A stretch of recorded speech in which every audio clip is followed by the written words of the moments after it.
Chapter 101, Chapter 101, Flying Humongousaur. Thud. Thud. Thud. An ice-blue water dragon crashed hard against the stone vines. The surging torrent of magic tore through several of them before its power faded and dissolved into mist. The remaining pale stone vines shot forward, wrapping tightly around Gwen and suspending her helplessly in midair. Hex gave a cold laugh, floating before her as he snatched the charm of luck from her chest. "Now, no one can stop me," he shouted, holding the pendant high like a priceless treasure, laughing wildly. "Damn it!" Gwen gritted her teeth, struggling to break free, but the vines held fast. Hex embedded the charm of luck into the charms of bezel hanging on his chest. All 5 bezel stones were complete. Overcome with excitement, Hex drew out the Audiobook of spells. The pages fluttered as he chanted obscure incantations that echoed through the dark tunnels. With his chanting, violent winds erupted around him, howling like unseen beasts ready to tear the place apart. Whoosh! A powerful gust suddenly struck from behind. Startled, Hex quickly activated his charm of levitation and shot away, narrowly avoiding the brutal blow. "You're fast for a coward," Humongousaur snorted, lowering his fist. At the same time, 4 Arms and Grandpa Max rushed up beside him, facing Hex head-on. Hex frowned. His incantation had been interrupted, and he couldn't unleash the full power of the Keystone of Bezel. "You keep ruining my plans. I'll make you pay for this." He swung his wand, summoning 2 blazing fire dragons that surged toward them. Humongousaur slammed his palms together, unleashing a shockwave that shattered the fire dragons into nothingness. "Damn it, that bastard's gone!" 4 Arms cursed. Scanning the area, they found no trace of Hex. Humongousaur guessed he had fled to absorb the Keystone's power before coming back for revenge. "Cuz, help me!" Gwen, stripped of her charm of luck, hung suspended by stone vines, completely immobilized. Humongousaur stepped forward, easily tearing the vines apart. He caught the frail, trembling Gwen and gently laid her on the ground. "Cuz, what do we do now?" 4 Arms asked, spreading his hands. "Let's head up first." Humongousaur picked Gwen up and headed toward the tunnel's exit. 4 Arms grabbed Grandpa Max and leapt after them. Time was running out. They had to find Hex before he gained ultimate power. When they emerged from the haunted house, the once bright sky had turned pitch black. Dark clouds churned above, streaked by flashes of lightning. Howling winds tore through the streets. Thunder rumbled like the end of the world. High above, Hex floated alone. His robes whipped in the freezing wind. "I'll turn this city into a ghost town," he roared. He raised the Audiobook of spells and began chanting. His voice echoed across the storm-darkened sky. The Keystone of Bezel on his chest blazed with golden light, releasing a surge of magic that swept through the entire city. Cars and trees were hurled into the air, along with panicked people who screamed as they were lifted upward, swallowed by the magical storm. Water Dragon Soul. Gwen unleashed her water magic, striking Hex from behind. The sudden hit broke his concentration, and everything caught in the storm crashed back down. Gwen clenched her teeth and used the last of her magic to summon bubbles that cushioned the falling people, saving them from certain death. "You again!" Hex snarled, raising his grey wand and firing a blazing serpent of fire. Humongousaur stepped in front of Gwen and shattered it with a single punch. Ding! Alien hacker mission triggered. Destroy the Keystone of Bezel. Reward: random alien hero. Humph! You dumb creature can't even fly up here. What can you do to me? Hex mocked, looking down at him. If you've got the guts, come down here and fight me. I'll smash you flat. 4 Arms shouted. Humongousaur grabbed a nearby stone block, swung it around, and hurled it into the sky. Hex, wary of his strength, dodged aside. Suddenly, a powerful gust slammed into his face, stinging his cheeks. He turned sharply and his eyes widened in shock. The colossal Humungusaur had surged to his side in an instant, its feet planted on a hoverboard, a sight that delivered a powerful visual impact. Under Hex's horrified gaze, Humungusaur clenched his mountain-sized fist, unleashing tremendous force. With a single punch, he sent Hex flying, crashing violently downward. Though Hex activated his purple protective shield at the last moment, it shattered instantly under Humungusaur's impact. His body whistled through the air before slamming into the ground with a deafening crash. Humungusaur glided down on his hoverboard, carrying a terrifying momentum as he slammed into the pit. A purple afterimage darted from the crater just in time, barely evading the strike. Before Hex could steady himself, 4 arms grabbed him, spun him violently, and hurled him away. Thud! Hex flew backward like a broken kite, tumbling across the ground. At the same time, the keystone of bezel slipped from his chest and fell nearby.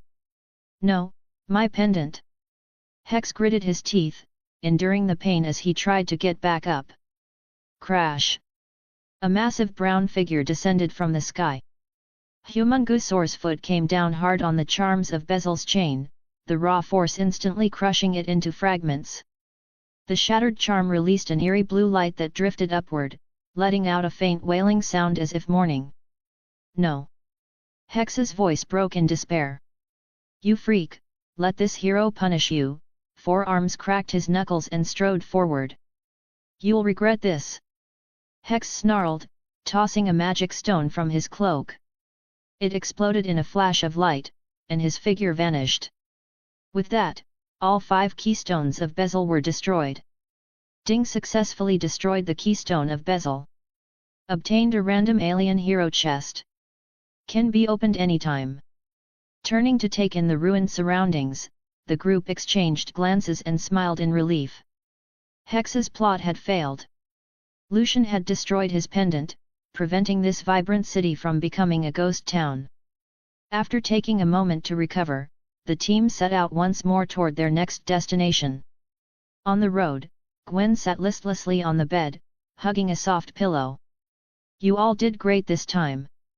Grandpa Max will treat you to a big feast later to help you recharge, Grandpa Max said with a cheerful chuckle, gripping the steering wheel. The 3 in the back exchanged looks, their forced smiles looking more like grimaces. Gwen sighed. Not great at all. I lost my charm of luck. I'm not lucky girl anymore. The charm was just an aid. Winning or losing comes down to yourself, Lucian said, sitting beside her. Besides, I don't think you need its power. He was right.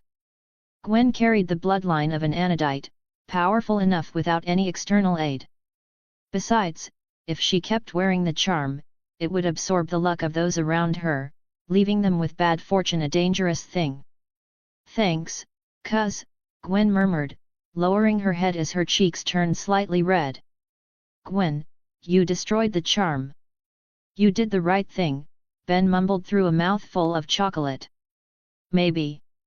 Gwen shrugged, a spark of mischief flashing in her eyes as she turned to him.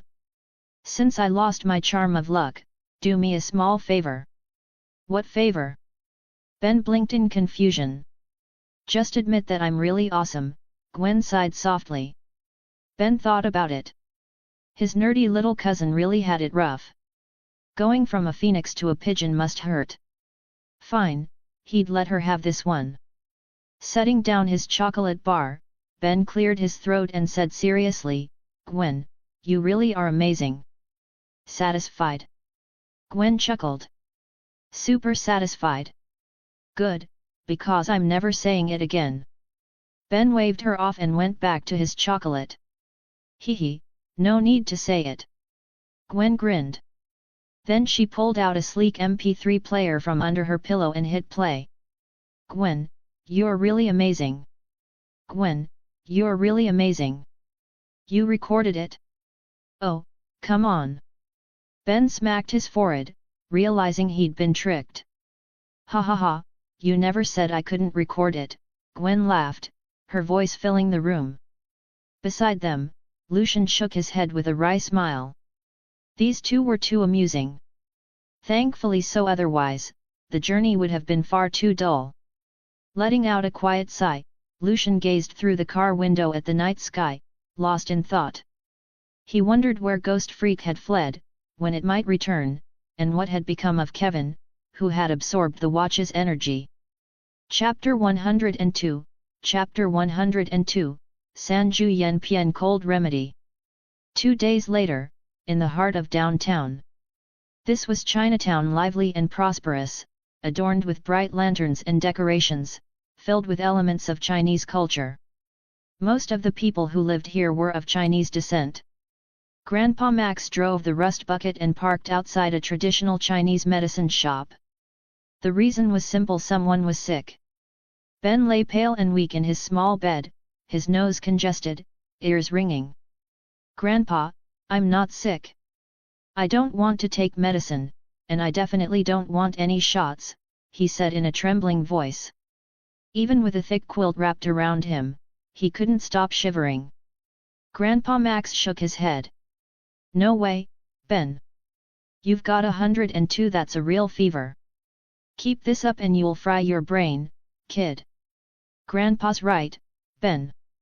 You should listen to him," Lucian said, sitting beside him. "But Grandpa, why are we here? Shouldn't we take Ben to the hospital?" Gwen asked, looking puzzled as she gazed out the car window at the herbal shop. Hospitals aren't half as good as Grandpa," Max said proudly, chuckling. "What Ben needs is my specialty Senju herbal cold remedy." "Oh man!" Ben groaned, pressing his forehead as a bad feeling crept over him. Soon, Grandpa Max led Lucian and Gwen into the Chinese medicine shop. The moment they stepped inside, Lucian was greeted by a thick herbal fragrance. The scent of countless ingredients mixed together, yet it was surprisingly pleasant. Angelica root, prepared remenya, Chinese knotweed, cassia seeds, wild lingzi mushrooms. The shelves were packed with every kind of herb imaginable. None of them were cheap, of course. Shops in Chinatown had to cover high rent and utilities. Behind the counter stood a tall, graceful Chinese-American woman with delicate features. Her jet black hair was tied into a high ponytail that shimmered under the lights. "Hello, how can I help you today?" she asked with a polite smile, her expression as radiant as a blooming jasmine flower. Noticing her customers were Western, she switched effortlessly to fluent English. Lucian's eyes narrowed. Since coming to this world, nearly every woman he met was Western, blonde, blue-eyed, or bronze-skinned with sharp features. His sense of beauty had gone numb, and for the first time, he actually missed scrolling through TikTok. At least back then, he could open his phone and see beautiful women from his own country. Sure, they all looked kind of similar, but they were still pleasing to the eye. Indeed, Asian women had a distinct charm, gentle and refined, yet full of quiet grace. Grandpa Max scratched his head as he looked at the girl. "I remember the owner used to be a middle-aged man. He even tried to sell me deer penis once. Am I remembering wrong?" The young woman gave an awkward laugh. "That was my father. He's been busy lately and asked me to watch the shop." "Oh, I see," Grandpa Max said, nodding in realization. "What kind of prescription are you looking for?" "We carry almost everything. Any Chinese medicine you can find on the market, our shop probably has it," she said with a bright smile. "I need some platycodon root to make Senju Yenpian cold remedy," Grandpa Max replied, glancing around the store. He still had to get back and prepare medicine for his grandson. "Certainly, please wait a moment." The young woman turned toward the shelves, scanned them for a while, then picked up a sealed jar of platycodon root. She returned and handed the jar to Grandpa Max with both hands. "Here's the platycodon root you requested," the Chinese-American girl said with a bright smile, showing her pearly white teeth. I was wondering if you might have any fresh platycodon root instead of the dried kind," Grandpa Max said hesitantly. He knew that drying the herb reduced its medicinal potency. "Sorry, we're all out of the fresh kind," the girl replied with a nervous chuckle, rubbing her nose. Lucian caught that subtle motion immediately. Touching her nose unconsciously, she might be lying. He guessed this pharmacy mainly catered to Chinese customers and probably wouldn't sell their best herbs to Westerners, offering them only ordinary substitutes instead. Hearing her response, Grandpa Max sighed regretfully and was about to leave with the others. "Wait a moment," Lucian said suddenly. "What's wrong, cuz?" Gwen asked, puzzled. Could it be that her cuz wanted to buy that deer penis? The thought popped into her head before she quickly shook it off, her cheeks flushing red. What was she even thinking? How could she assume something so weird about her cuz? Of course, Lucian had no idea what was going through Gwen's mind. He stepped up to the counter, smiling gently. "Hello. We really need your shop's fresh platy codon root. My cousin is very sick, his fever's burning his brain. Please, could you make an exception?" His fluent Chinese echoed clearly in the girl's ears. Her dark eyes widened in surprise as she stared at the handsome man before her. Sword-like brows, bright eyes, sharp and elegant features, slightly messy black hair, his calm and composed aura could have made any young woman's heart flutter. A true Eastern heartthrob. "Hi there," the Chinese-American girl stammered, so nervous she could barely speak. Though Chinatown was full of Chinese people, there were few young men. Most were middle-aged businessmen or elderly uncles. Seeing a handsome young man with such striking Eastern looks was almost unheard of here. "Hello. Hello." Lucian waved his hand slightly in front of her face. "Oh. Ah." The girl snapped out of it, blushing furiously. "Since it's a matter of life and death, our shop can't just stand by. I'll get the medicine right away." Before finishing her sentence, she darted into the back room, rummaging through boxes and shelves. "Lucian, you're really something," Grandpa Max said with a grin, giving him a thumbs up. As a former plumber, he understood enough Chinese to follow the exchange, though he hadn't expected Lucian's Mandarin to be that fluent. What he didn't know was that Lucian was no longer the same person. His soul now belonged to someone from China, fluent not only in Chinese but even in tongue twisters. Gwen stood off to the side, arms crossed and head turned away in a pout. She hadn't understood their conversation, but seeing how close the girl stood to her cuz, and that rosy blush on her face, made her inexplicably irritated.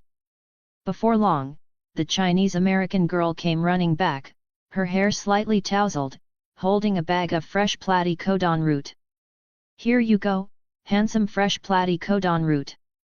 Hurry and go save your cousin." She brushed a strand of black hair behind her ear as she smiled. "Thanks." Lucian smiled politely, taking the bag. Grandpa Max chuckled and shook his head. "If I'd known this would happen, I'd have sent you in from the start.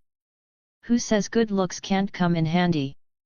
No, that's not it," the girl stammered, her face flushing as she shook her head. These fresh platy codon roots were actually reserved for another customer, but since it's a life or death situation, our shop made an exception out of humanitarian concerns so this handsome customer's cousin could get treated in time. As for the person who reserved them, well, they'll just have to wait for the next batch. "Yeah, sure. Sounds totally convincing," Gwen huffed as she walked toward the door.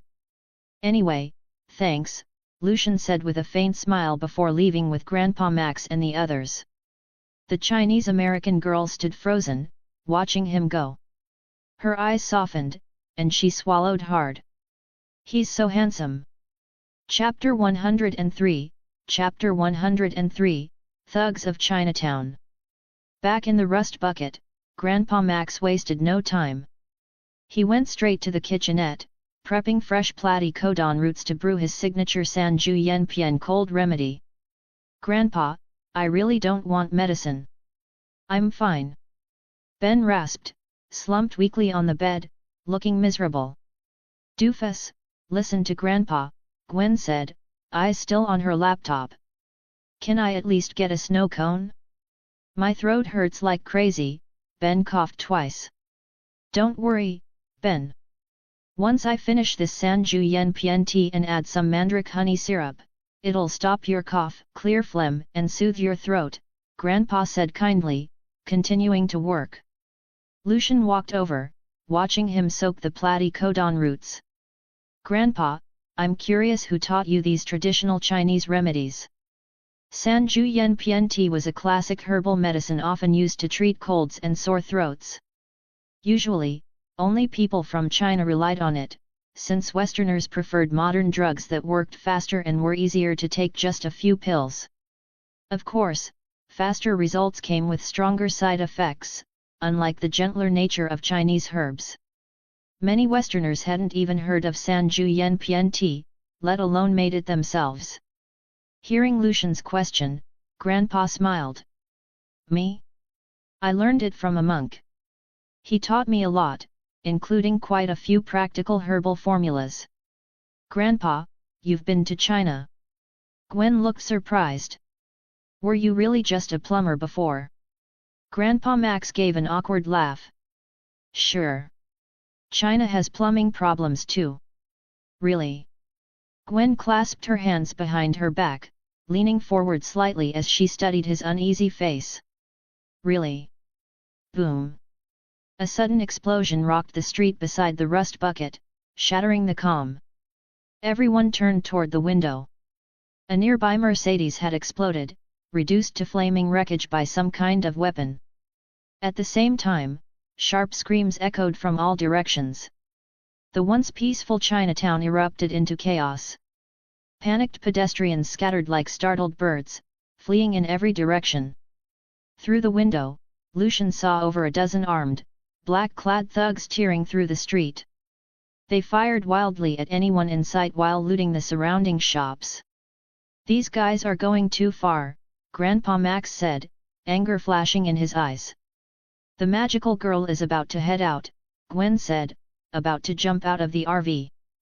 They've got guns, Lucian said, stopping her with one arm. Stay in the car. They're just low-level thugs, I'll take care of it. "'Cause, so manly," Gwen said, eyes sparkling. "Be careful, Lucian," Grandpa Max warned. His expression grew serious. Fights were no joke. This summer had already been full of danger, aliens, crooks, and chaos everywhere. Maybe it was time to visit Mount Rushmore for a little extra protection. Before stepping out, Lucian pressed the Omnitrix, cycling rapidly through his hero options. Cannon Bolt, Big Chill, Swamp Fire, Humongousaur. He needed something powerful enough to hit hard without being lethal. Beep. A holographic projection of 4 arms appeared on the Omnitrix. "You're the one." Lucian slammed his hand down. Thud. A ghostly glow flashed as 4 arms squeezed out of the rust bucket. His legs fired like cannonballs, propelling him straight toward the thugs. Ben, who had looked sickly just moments ago, sprang to his feet the instant he heard about the commotion. Hero time! He pressed his watch to switch heroes, a grin spreading across his face. "Ben, you're sick. You need to rest." Before Gwen could finish, Ben jumped out of the RV and slammed down on the Omnitrix. Roar! Wild Mutt let out a guttural growl, its powerful limbs surging forward as it charged after 4 arms. But the moment he transformed, all sensation vanished. Darkness swallowed him whole. He could see nothing, smell nothing. Wild Mutt shook its head. The gill sacs on its sides oozed thick fluid, dripping onto the ground. Gross. Gwen arrived just in time to witness the sight. "Must be the cold," Grandpa Max said thoughtfully as he stepped closer. It probably blocked Wild Mutt's nostrils, messing with his sense of his surroundings. "Did you hear that, doofus? Get back to the rust bucket and rest!" Gwen scolded impatiently. Wild Mutt roared in defiance, paying her no attention. With a powerful kick from its hind legs, it smashed through a pile of trash cans and sprinted off at breakneck speed. It tore through the streets in a blind frenzy, unable to see through the darkness clouding its senses. Startled pedestrians screamed and scattered, fleeing from the rampaging beast. Meanwhile, 4 Arms had already reached the group of armed criminals. Ding, alien hacker mission triggered. Subdue all armed criminals in sight. Reward, random enhancement effect. Facing the towering 4 Arms, the gangsters sneered, sizing him up with mocking looks. Hey, isn't it a bit early to be dressing up for Halloween? Not really, he's about to celebrate it for real, ha ha ha. Where'd this puppet come from? Beat it, Tin Man.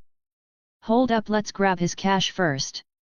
The black-clad thugs raised their guns, aiming at 4 Arms as they advanced. Very well.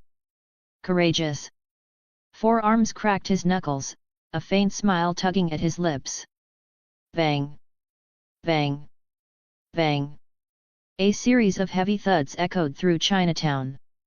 Within moments, more than a dozen thugs were sprawled across the ground, piled like a heap of wreckage.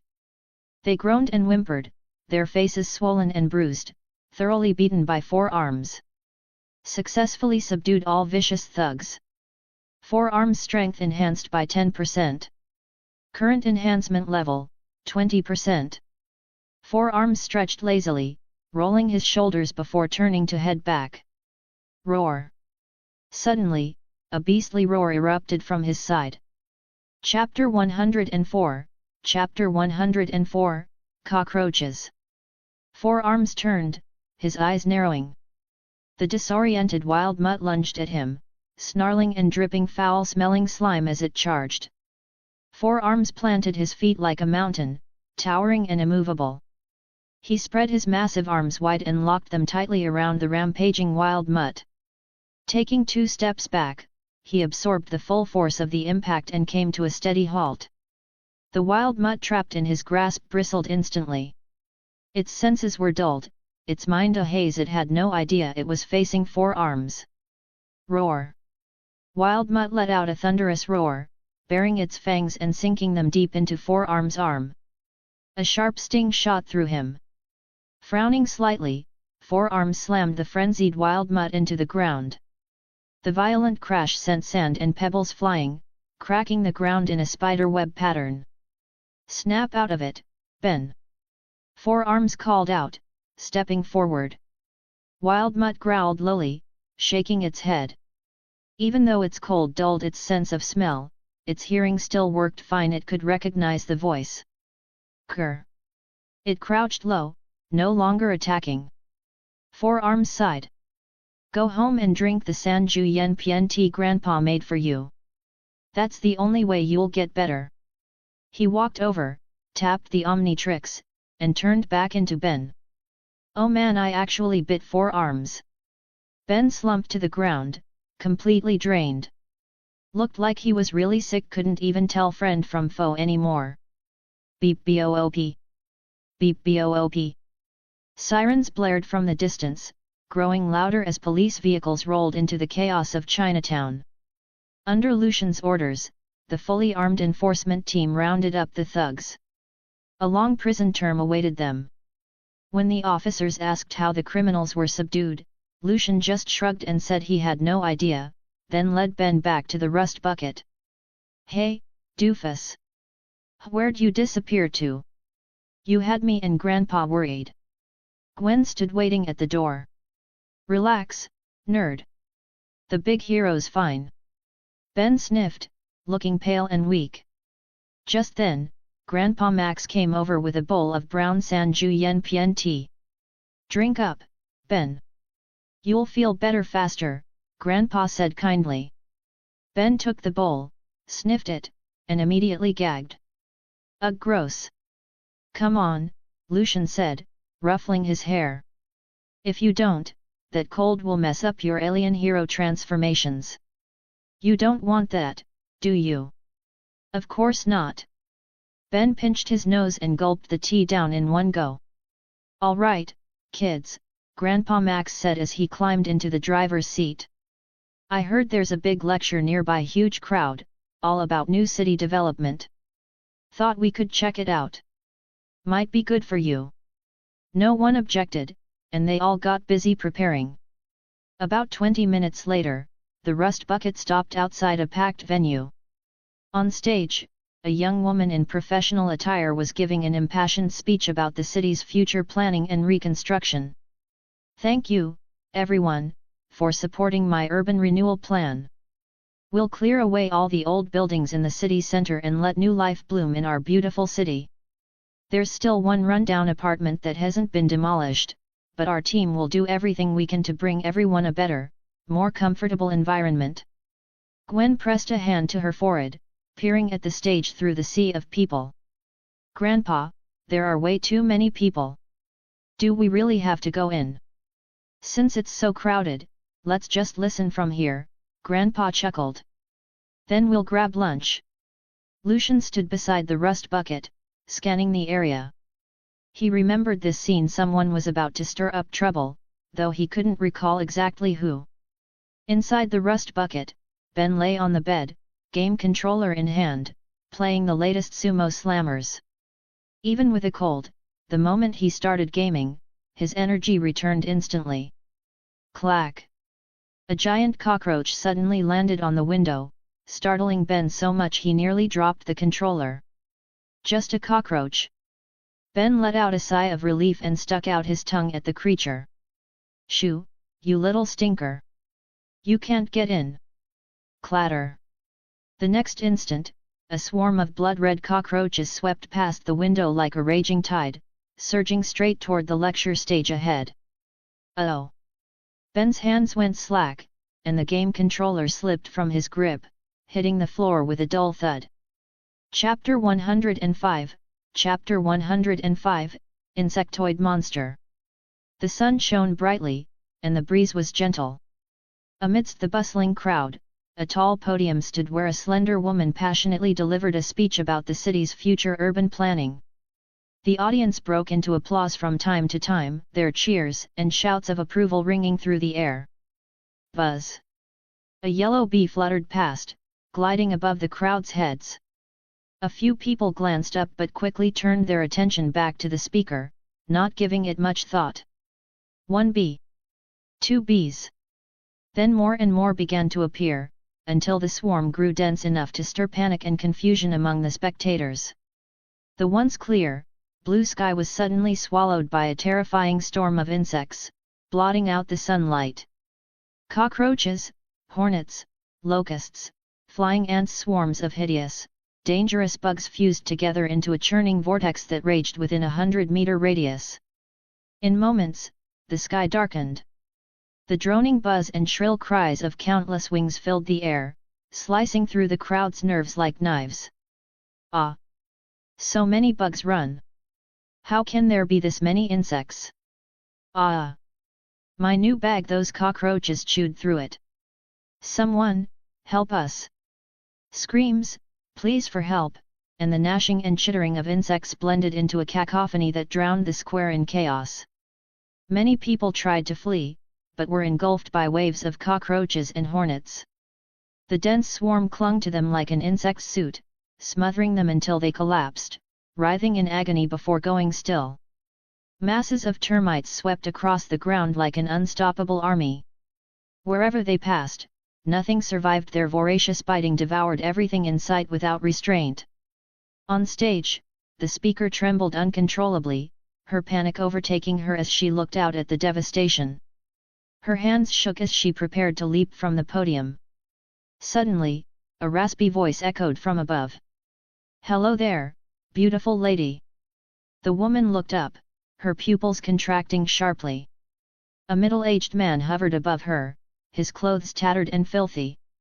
He wore a brownish-yellow trench coat, and his pants hung loose, ripped open at both knees.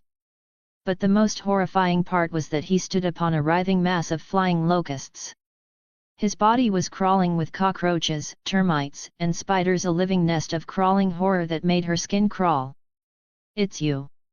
The weirdo who refuses to move out of the old apartment," the woman cried in shock. In the heart of the city, there stood a decaying old apartment building that had resisted demolition for months. Despite her team's repeated attempts to negotiate, the owner stubbornly refused to leave and worse, filled the building with countless insects that had overrun the place. Determined to evict this last holdout, her team had gone to the site earlier that morning, ready to forcefully demolish the cancer in the city center. By now, it should have already been leveled. But clearly, something had gone wrong. The insect freak's eyes gleamed with madness as he stood atop the swirling locust cloud. "It's you. You're the one who tried to destroy our home," he roared. He thrust out his arm, and a torrent of cockroaches poured from his sleeve, wrapping around the terrified woman. The insects engulfed her completely, weaving around her body until she was clothed in a writhing, crimson coat of bugs.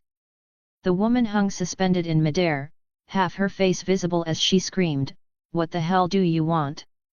"To invite you to our home for dinner." The insect freak's sickly green face twisted into a sinister grin. "Though, the main course will be you." "No. Please, no." The speaker's face went pale with terror. "That's not up to you," the insect freak sneered. "Anyone who tried to destroy their home would pay the price." Just as he was about to carry the woman away, a violent gust roared from the side. Whoosh! A blazing fireball, glowing crimson and radiating searing heat like a miniature sun, streaked toward them at high speed. Startled, the insect freak immediately commanded hundreds of hornets to cluster together, forming a buzzing yellow insect shield before him. Sizzle! The scorching fireball struck the shield head-on, its intense heat mercilessly roasting the insects. Charred bodies rained down onto the red carpet of the lecture stage. The fiery orb dissipated into the air as its energy ran out, leaving behind scorched remains. Only then did the insect freak clearly see his opponent. Tall and lean, with dark blue-green skin and a crown of flickering flames encircling his head, the figure bore a strange emblem on his chest. "Who are you, daring to ruin my plans?" the insect freak roared, his rage boiling. No one had ever stood in his way before. "Your old man," Swamp Fire shot back, raising one arm to unleash another torrent of blazing flames that surged toward him. Dodging aside, the insect freak barked an order to the cockroaches swarming around the terrified speaker. "My precious ones, take her home. We'll have her as our guest and dine together tonight." "No," the woman cried, tears streaming down her face. Countless blood-red cockroaches with smooth backs crawled up her body, their wings buzzing as they lifted her into the air, carrying her toward the distant old apartment. "Not a chance." Swamp Fire's palm opened to reveal several seeds, which he tossed onto the ground. Crash! Thick green vines burst upward, breaking through the stone pavement like roaring dragons, twisting and lunging toward the airborne woman. But before the vines could reach her, a swarm of savage locusts dove down, baring their mandibles as they tore into the green tendrils. Within seconds, the vines were riddled with holes. Their vitality drained away, and they collapsed lifelessly to the ground, kicking up clouds of dust. The blood-red cockroaches, carrying the screaming woman, vanished into the distance. Swamp Fire clenched his fists, ready to strike again. Suddenly, a massive shadow shot out from behind. "Step aside. Let the hero handle this disgusting bug freak." Four Arms shouted. With an incredible leap, he closed the distance in an instant. The insect freak flicked his sleeve, sending out a torrent of locusts mixed with hornets. The swarm merged into a violent storm of insects that slammed into Four Arms' chest. Boom! Caught midair with no way to dodge, Four Arms took the full force of the blow. He let out a pained cry as the impact sent him flying backward like a snapped kite. He crashed into a street stall with a thunderous impact, scattering debris everywhere. On the stage, Swamp Fire unleashed another wave of roaring flames, clashing fiercely once more with the insect freak. Four Arms lay sprawled amid the wreckage, surrounded by dozens of black spiders with glowing red eyes closing in. Aqua Arrow. Streams of clear water shot from Gwen's fingertips, striking each spider with pinpoint accuracy. Every shot landed true, wiping them out cleanly without wasting a drop of mana.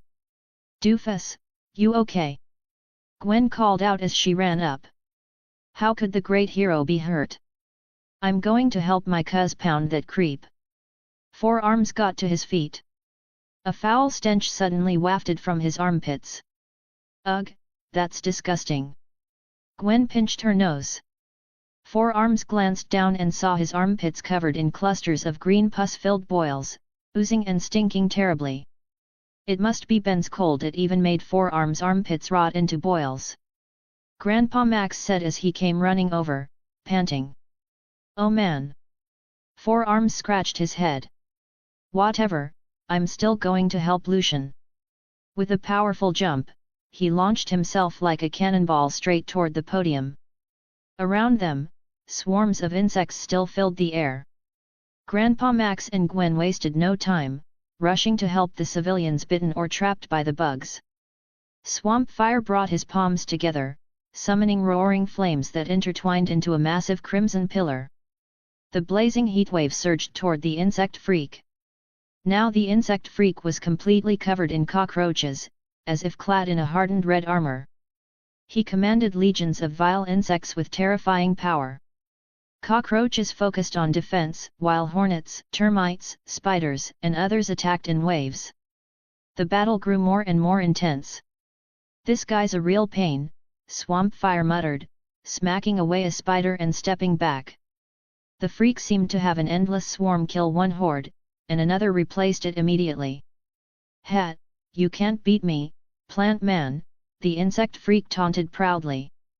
Soon, we'll rule the world. The bug crisis has just begun. If you want to be king, then be ready to die for your kingdom. Four Arms shouted, charging forward and unleashing a flurry of punches. Ding! Alien hacker mission triggered. Defeat the terrifying insect freak and resolve the bug crisis. Complete the mission to unlock a random hero. A stream of system prompts echoed in Swamp Fire's mind. He suddenly remembered that after destroying the bezel keystone last time, he still had an unopened alien hero chest. Open the chest, Lucian thought silently. Chest successfully opened. New alien hero ditto unlocked. If you'd like to support my work and unlock advanced chapters, you can follow me on Patreon. Up to 50 chapters ahead for now. Patreon.com/pinksnake. Chapter 106, Chapter 106, Ditto? It was Ditto, the so-called cutest hero. Swamp Fire shook his head helplessly. Though this new hero could split into multiple clones, his combat power was far from impressive.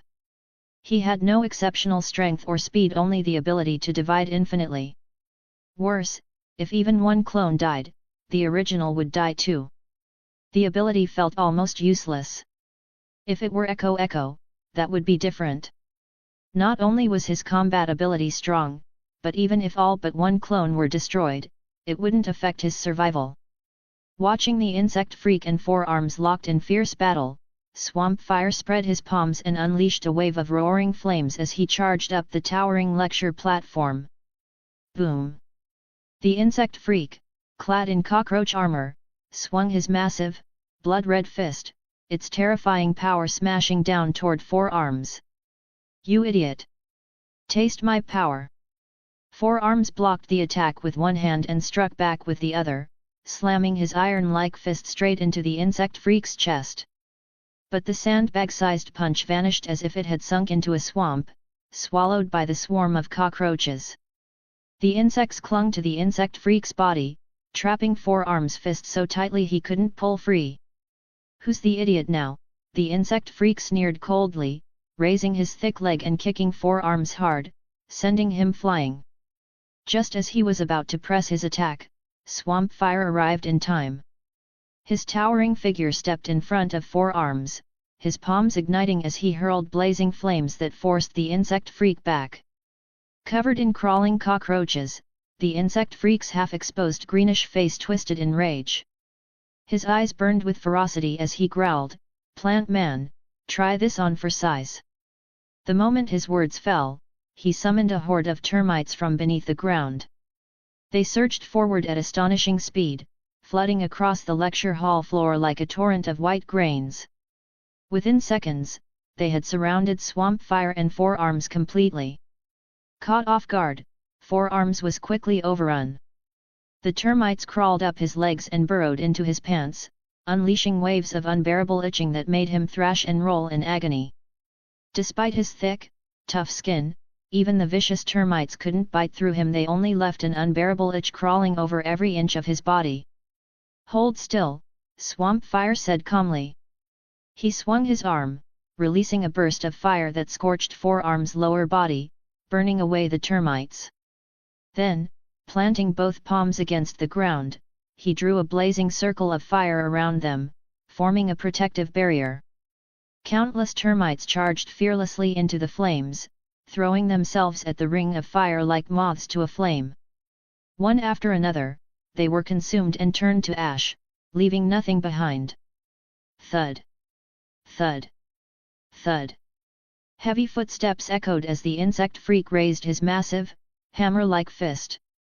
The stench of decay filled the air as he brought it crashing down towards Swamp Fire.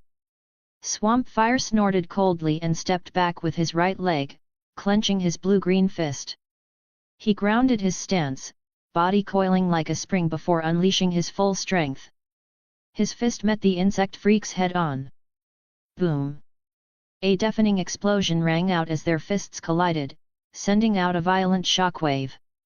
Swamp Fire's overwhelming force blasted the massive insect freak through the air in a sweeping arc before he slammed into a stone wall, leaving a deep, man-shaped crater in the rock. "Holy crap, cuz, you're so strong!" Forearm's eyes widened in disbelief. Though Swamp Fire looked lean and frail, his strength was anything but. In the original story, he could even topple an entire tower with brute force. Watching the insect freak slump against the wall, Swamp Fire tapped the Omnitrix on his chest and instantly transformed into Diamond Head. With a swift motion, he reached out and conjured a massive crystal sword midair. Under the sunlight, the blade gleamed with a cold green light. "Time to send you off to the afterlife." Diamond Head hurled the sword with explosive power. Whoosh! The razor-sharp crystal sword shot forward like a serpentine streak of emerald light, slicing through the air with terrifying speed as it raced toward the insect freak. Gritting his teeth through the pain, the insect freak summoned a swarm of black beetles that fused together into a gleaming dark shield in front of him. But the solid insect barrier shattered under the force of the crystal sword. Countless beetles were torn apart by the sword's energy, their remains scattering through the air, mixed with viscous slime that splattered down to the ground. The sword slowed for a brief moment as it pierced through the bug shield, but its momentum didn't falter. It shot straight toward the insect freak pinned against the wall. The insect freak twisted his body at the last moment, narrowly dodging the deadly blade. Then, stepping onto a mass of locusts, he shot upward, fleeing into the sky. "Don't think you can get away." Forearms launched himself like a cannonball, leaping high to grab him. Beep! Beep! Beep! The Omnitrix on his arm began to flash, glowing red before a burst of light forced his transformation to end. "Oh no!" Ben's face went pale as he plummeted toward the ground at terrifying speed. If he hit the ground directly, he'd be lucky to survive. Diamond Head slammed his palm against the ground, summoning a massive crystal construct that rose from below. Layered like a giant emerald bowl, it caught the falling Ben just in time. Saved, that was close. Ben collapsed against the smooth crystal surface, breathing heavily in relief. Looking toward the distant sky where the insect freak was already escaping, Diamond Head clenched his fist but didn't give chase. His transformation time was nearly over. If he rushed in recklessly, he'd only be putting himself in danger. After the insect freak fled, the surrounding swarms of insects retreated rapidly, like a receding tide. They gathered into a dense black storm that followed behind the locust army. Buzz! Buzz! Buzz! As fire trucks arrived on the scene, Diamond Head waved his hand, dissolving the massive crystal construct. He scooped up the dazed Ben and returned with Gwen and the others to the rust bucket.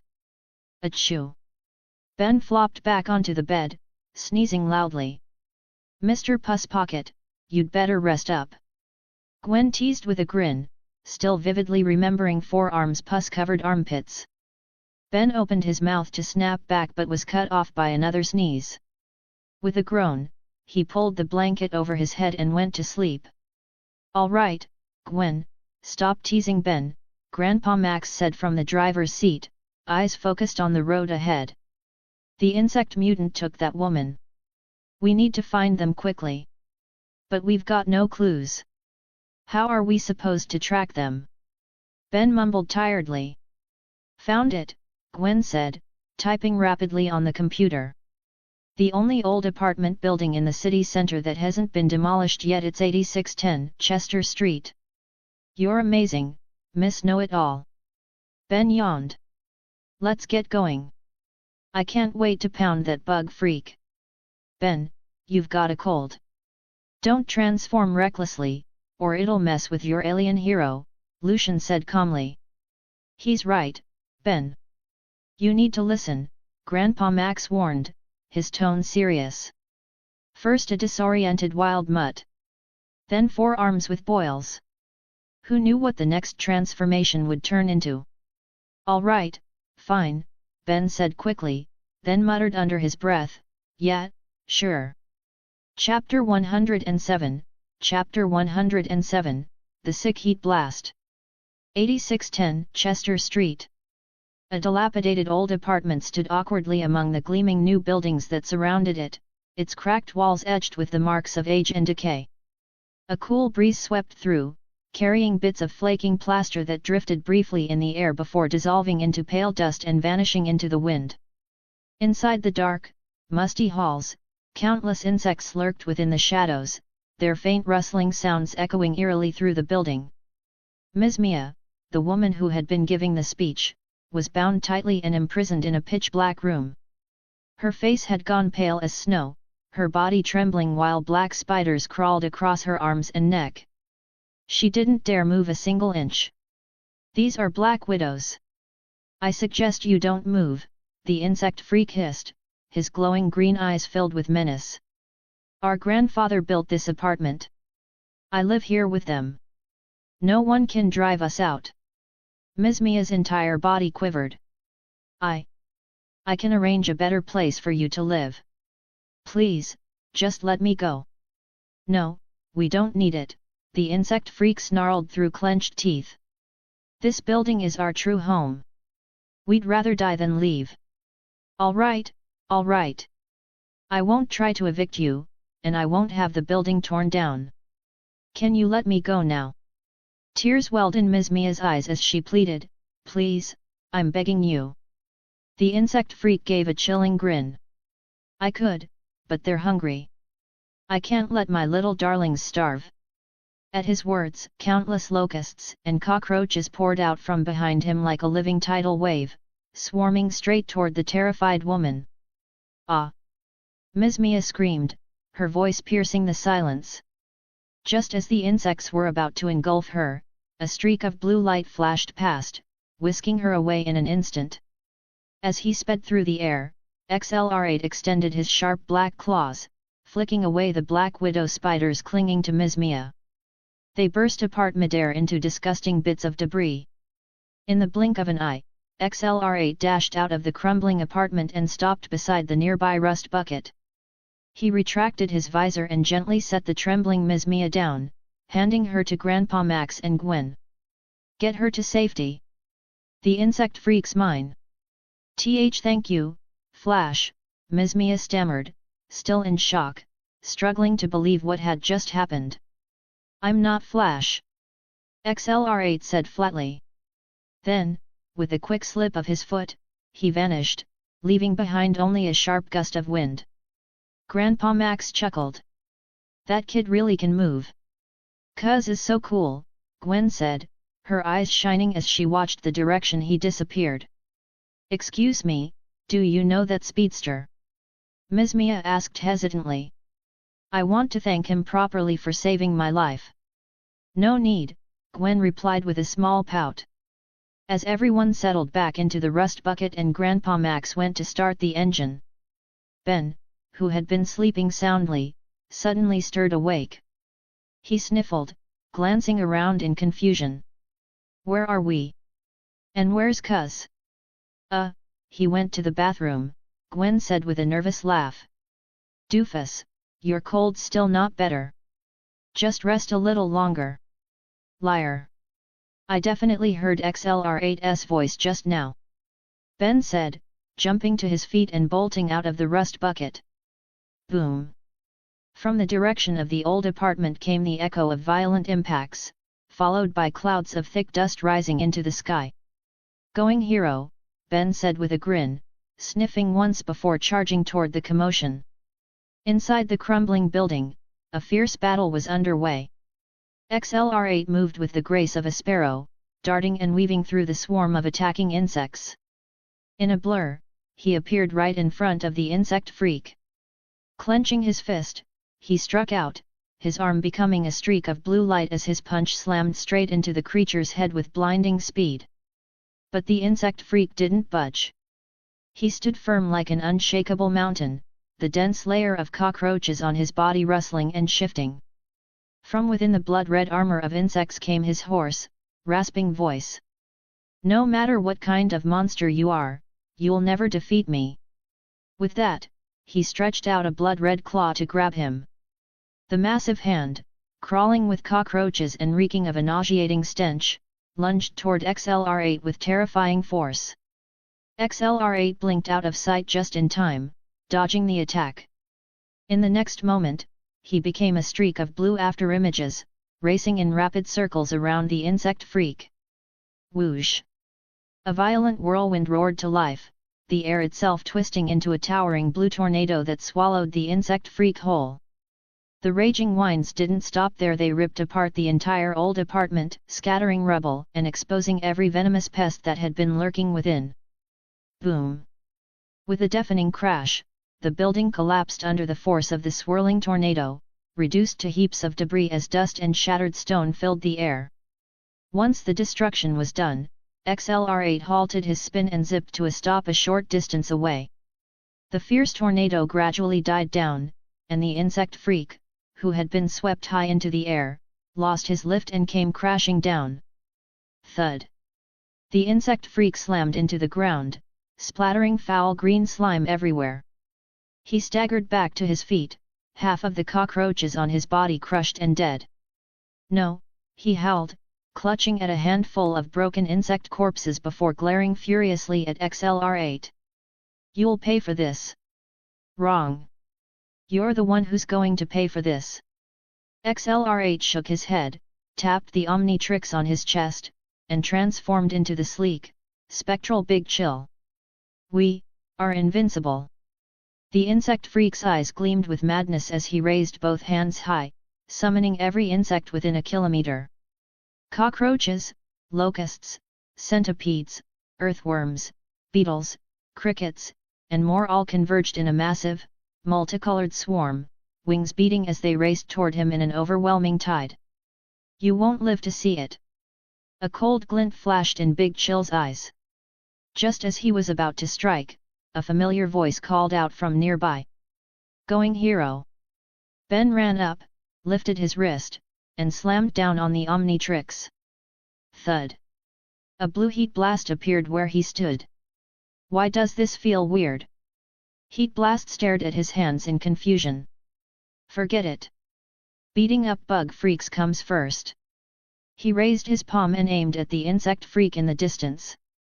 By now, the villain was wrapped in layers of crawling insects, many of them deadly. Whoosh! A burst of blue-white fire erupted from Heat Blast's hand, its chilling energy freezing the insect freak's arm solid in an instant.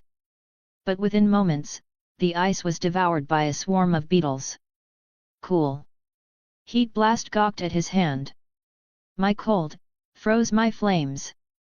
Then I'll call you. Ice Blast. Chapter 108, Chapter 108, Mantis Alien. The scorching sun blazed overhead, pouring waves of heat as its fiery rays beat down on the ruins of the old apartment. The already dilapidated building had been torn apart by the tornado created by XLR8, reduced to countless cold chunks of stone scattered across the ground. The insectoid, now completely deranged, was covered in a swarm of colorful bugs that radiated a deadly and terrifying aura. Hey, bug freak. Let this new hero teach you a lesson. Ice Blast shouted arrogantly, a frosty mist spilling from his mouth. With that, he raised his frost-covered hand and unleashed a ferocious ice dragon. Its icy breath howled as it roared toward the enemy. You're all going to die today.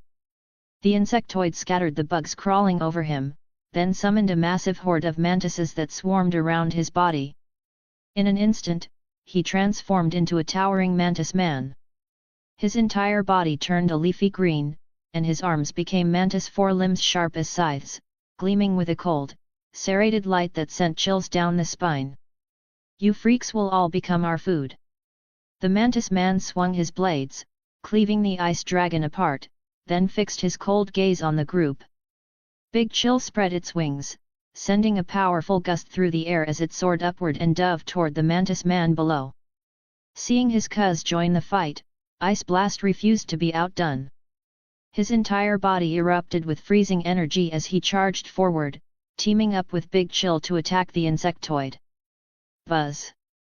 With a roaring engine, the rust bucket sped onto the scene before screeching to a halt in front of the apartment ruins, stirring up a thick cloud of dust. Gwen threw open the door and ran out. I'm going to help my Lucian and Ben. Watching his granddaughter rush off so urgently, Grandpa Max nodded with quiet satisfaction. She really did care deeply about her family. Could you take me back first? Ms. Mia asked nervously from the doorway, her expression uneasy. I don't want to see that insectoid again, it's like a nightmare. Wait in the car. We'll be back soon, and then I'll take you home. Before Ms. Mia could respond, Grandpa Max shot forward like an arrow, dashing straight into the battle. Is he, really an old man? Mia murmured, staring in disbelief. The mantis-covered insectoid was incredibly powerful, its combat strength rivaling that of the cockroach men. Unlike the cockroach men, who were built like armored tanks, the mantis men focused on speed and offense, their strikes sharp and explosive. At that moment, Big Chill floated in the air, wiping out the endless swarm of flying insects circling the battlefield. Even though the insectoid was now covered only in mantises, it could still control other insects, commanding them to launch relentless attacks. Blood-red cockroaches, hideous locusts, and venomous bees surged through the sky in endless, multicolored cloud that blotted out the sun and shrouded the area in shadow.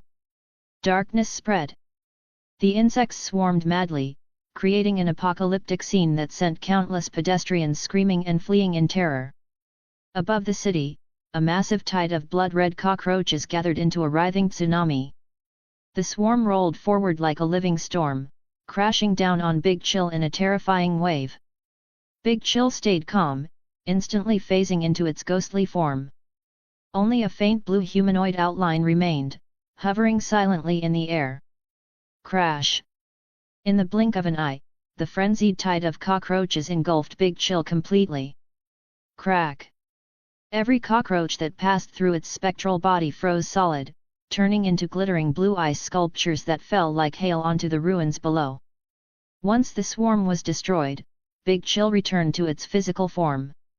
The spectral form couldn't be maintained forever, just like a human couldn't hold their breath indefinitely, though the principle was different. Still, if Big Chill could stay in that form continuously, it would be nearly invincible, capable of defeating 99% of its enemies. No sooner had it solidified again than a cloud of butterflies appeared, drawn to its presence. Big Chill watched the colorful wings flutter ahead. These weren't harmless creatures. They could be carrying deadly toxins. It wasn't clear if such poisons would affect an alien, but Big Chill had no intention of testing it. Taking a deep breath, Big Chill unleashed a freezing blast like a roaring ice serpent, lunging forward to strike. Meanwhile, the battle between Ice Blast and the Mantis Man had reached its peak. Let's have a snowball fight, loser! The Ice Blast raised both hands, gathering frigid air to rapidly form a massive ice ball. Wrapped in raging energy, it shot violently toward the Mantis Man. Facing the vicious assault, the Mantis Man dared not take it lightly. He raised his scythe-like arms, mustering all his strength to slash at the incoming ice ball. Crack! The mantis man's razor-sharp forelimbs sliced into the massive sphere, instantly sinking deep within. With a powerful thrust, he cleaved the ice ball clean in half. The two halves crashed onto the scorching pavement, hissing and steaming as they hit. Ice Blast stared in shock, stunned that his opponent had managed to withstand the attack. He was about to strike again. But it was too late. The mantis man moved first. His powerful legs kicked off the ground, propelling him forward like a wild horse breaking free. In an instant, he was right in front of the ice blast. He swung his razor-sharp scythe, slicing through the air with a shrill whistle, aiming straight for Ice Blast's neck, intent on killing him where he stood. At the critical moment, Ice Blast crossed his arms in front of his chest, gathering solid ice around his forearms. Clang! The serrated blade slammed into the ice, producing a piercing metallic ring as it shattered into fragments. The impact sent a tremendous force surging through him. Ice Blast flew backward like a severed kite, tumbling several times across the ground before finally skidding to a stop. Oof!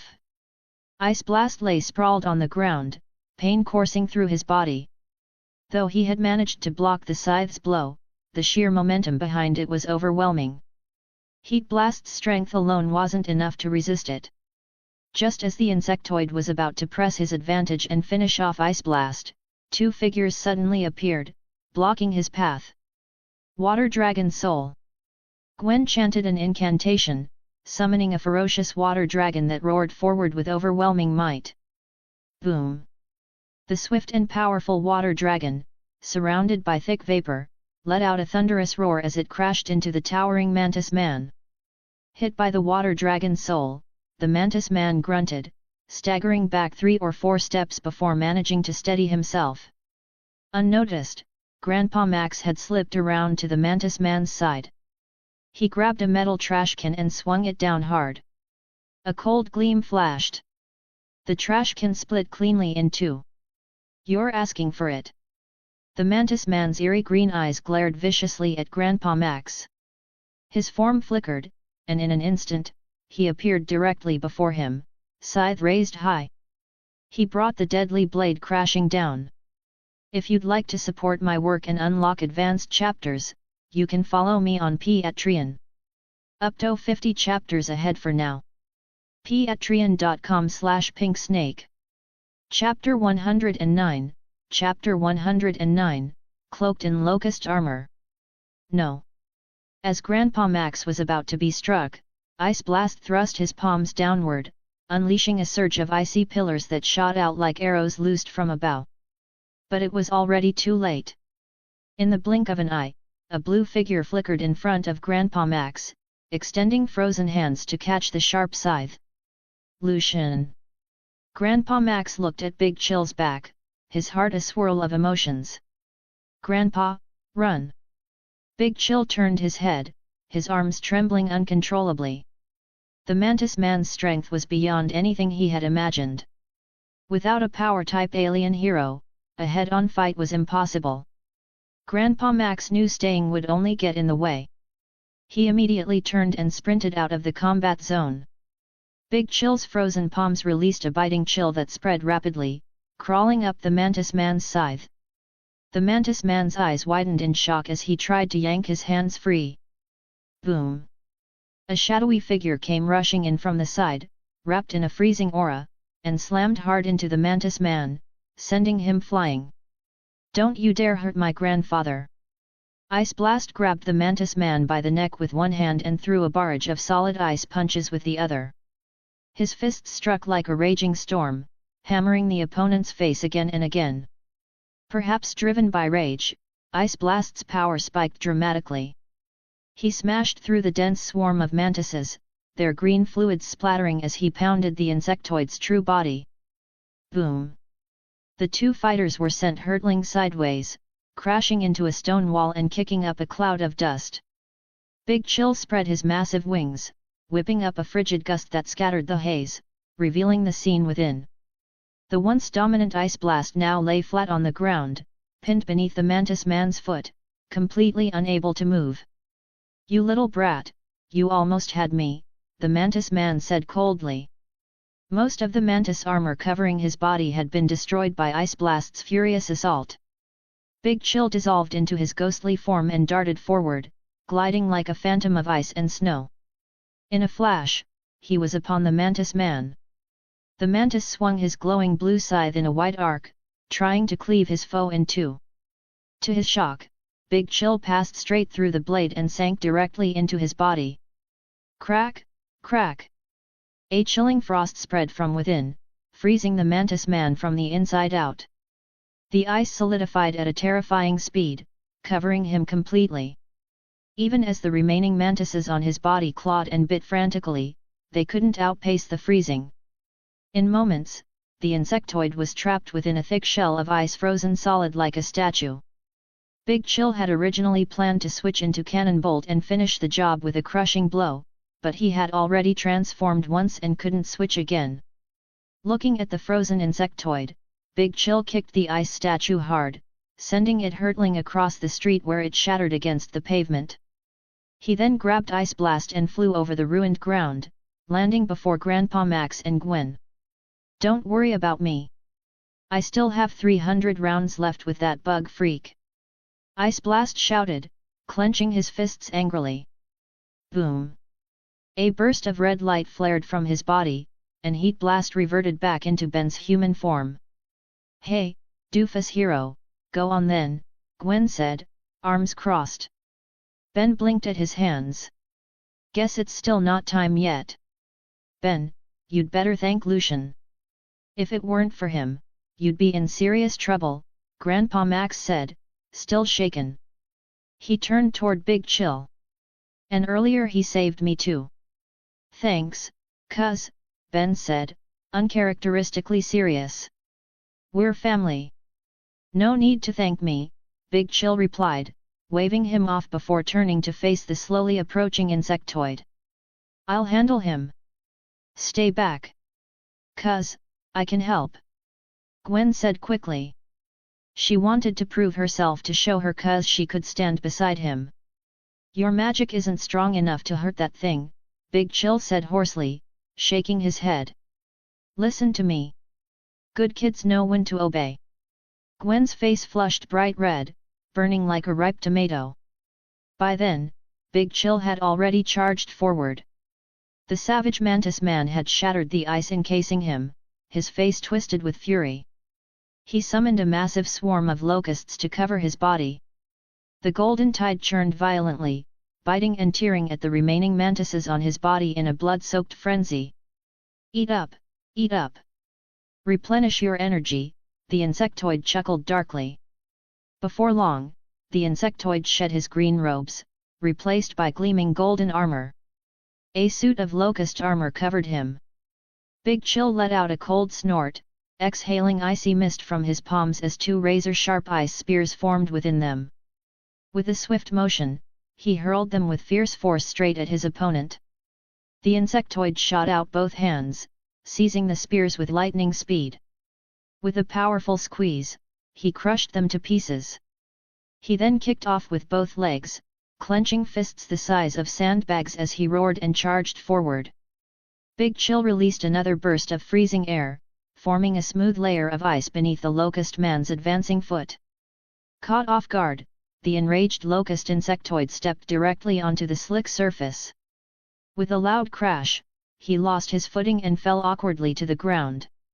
"Cuz is so awesome. He can do anything," Gwen cheered excitedly. "Damn it! That's just bullying," the locust insectoid snarled. Rolling over like a carp, he quickly sprang back to his feet. He raised his left hand, trying to summon more insects for support. The surroundings fell into utter silence. Every insect within a kilometer had died in the fierce battle, leaving only the ones still clinging to the insectoid's body. "You're all alone now," Big Chill said coldly. His wings flared wide as he soared into the sky. "Even without other insects, I'm not afraid of you. Die!" The locust insectoid pointed forward, unleashing a terrifying wave of insects. The swarm surged upward, brimming with murderous intent, rushing toward Big Chill above. Big Chill exhaled a frigid blast, freezing the locusts in midair. At once, his body lit with a blue glow as cold energy gathered and churned between his palms. This chill was unlike before, alive, pulsing with power. Within moments, a massive ice serpent took form before him. Its eyes gleamed with intelligence, tongue flickering as it slithered forward. Under Big Chill's command, the colossal serpent coiled its immense body, wrapping around the stunned insectoid. What is this thing? The locust insectoid screamed. Constrict! At Big Chill's command, the ferocious serpent tightened its coils, crushing the locust insectoid in an unrelenting grip. The pressure was unbearable, he could barely breathe through the pain. But it wasn't over. Big Chill gathered more freezing energy and shaped it again, this time into a towering ice rhinoceros. Go! The ice-forged rhino let out a thunderous roar. With its long, razor-sharp horn lowered, it charged forward on massive limbs, carrying unstoppable force as it slammed into the bound insectoid. No! The insectoid thrashed wildly, but the serpent held him fast. He couldn't move an inch. Boom! A deafening explosion rang out as the insectoid's frail body was ripped apart by the ice rhino's sheer power, scattering into countless frozen fragments. Broken insect remains flew in all directions, splattering across the scorching ground. When it was over, Big Chill descended quietly. Cloaked in blue, he walked away without looking back. I never expected the enhanced Big Chill to be this powerful. Lucian thought to himself. Ding successfully defeated the insectoid monster. Obtained a random powerful alien hero chest. Can be opened anytime. If you'd like to support my work and unlock advanced chapters, you can follow me on Patreon. Up to 50 chapters ahead for now. Patreon.com/pinksnake. Chapter 110, Chapter 110, Vilgax enters the fray. In the vast, boundless universe, a colossal steel warship floated silently in the void, its hull wrapped in an unknown crimson substance that shimmered faintly, like a slumbering beast awaiting awakening. Inside the main command chamber, a large screen flickered to life, broadcasting scenes of alien heroes saving humanity. Every hero displayed bore a unique emblem on their chest. Swamp fire battling a Spinosaurus, heat blast subduing a group of robbers, countless heroic acts played one after another. The Omnitrix, being used by some brat to play hero? Outrageous! Vilgax trembled with fury, his small, glimmering eyes nearly blazing with fire. The universe's most powerful weapon, its strategic value beyond calculation, was being wasted on such trivial earthling nonsense. The thought alone made his blood boil. Master, shall we send more robots to Earth to seize the Omnitrix? A thin, mechanical robot stepped forward, its metallic voice devoid of emotion. Prepare a vanguard unit, Vilgax hissed. This time, I'll handle it myself. A sinister gleam flashed across his beady green eyes. Yes, Master. Under the bright full moon at 8 o'clock that night, the group gathered after defeating the insectoid monster. Ms. Mia, the woman who had delivered the earlier speech, hosted a lavish banquet at one of Texas's most famous restaurants to thank Lucian for saving her life. Grandpa Max initially declined, but Ms. Mia's gentle persistence eventually won him over. She explained that the dinner was meant to thank the two young heroes who had transformed, and she promised to keep their identities a secret. During the chaos earlier, Ms. Mia had been left alone in the rust bucket for too long, her nerves fraying. She finally got out to follow them just in time to witness Heat Blast revert to human form and see Big Chill battling the insectoid. Now, 5 people sat around a large table overflowing with delicacies: steamed lobster, golden crab, boiled abalone, bird's nest, shark fin soup. Every dish gleamed with extravagance. Grandpa Max scratched his head, clearly troubled. None of this was his kind of food. Ben, on the other hand, was in heaven, devouring everything with enthusiasm and a mouth full of oil. Gwen frowned slightly, her appetite fading as she watched the two sitting across from her. At the table, the beautiful Ms. Mia sat beside Lucian, smiling warmly as she filled his plate. Come on, eat more. You're still growing. Lucian chuckled awkwardly, unsure how to respond as the mood turned tense. Annoyed, Gwen grabbed a chair and sat down beside her cuz. She quickly picked several pieces of meat and dropped them into Lucian's bowl, then shot Mia a sharp look, almost as if declaring victory.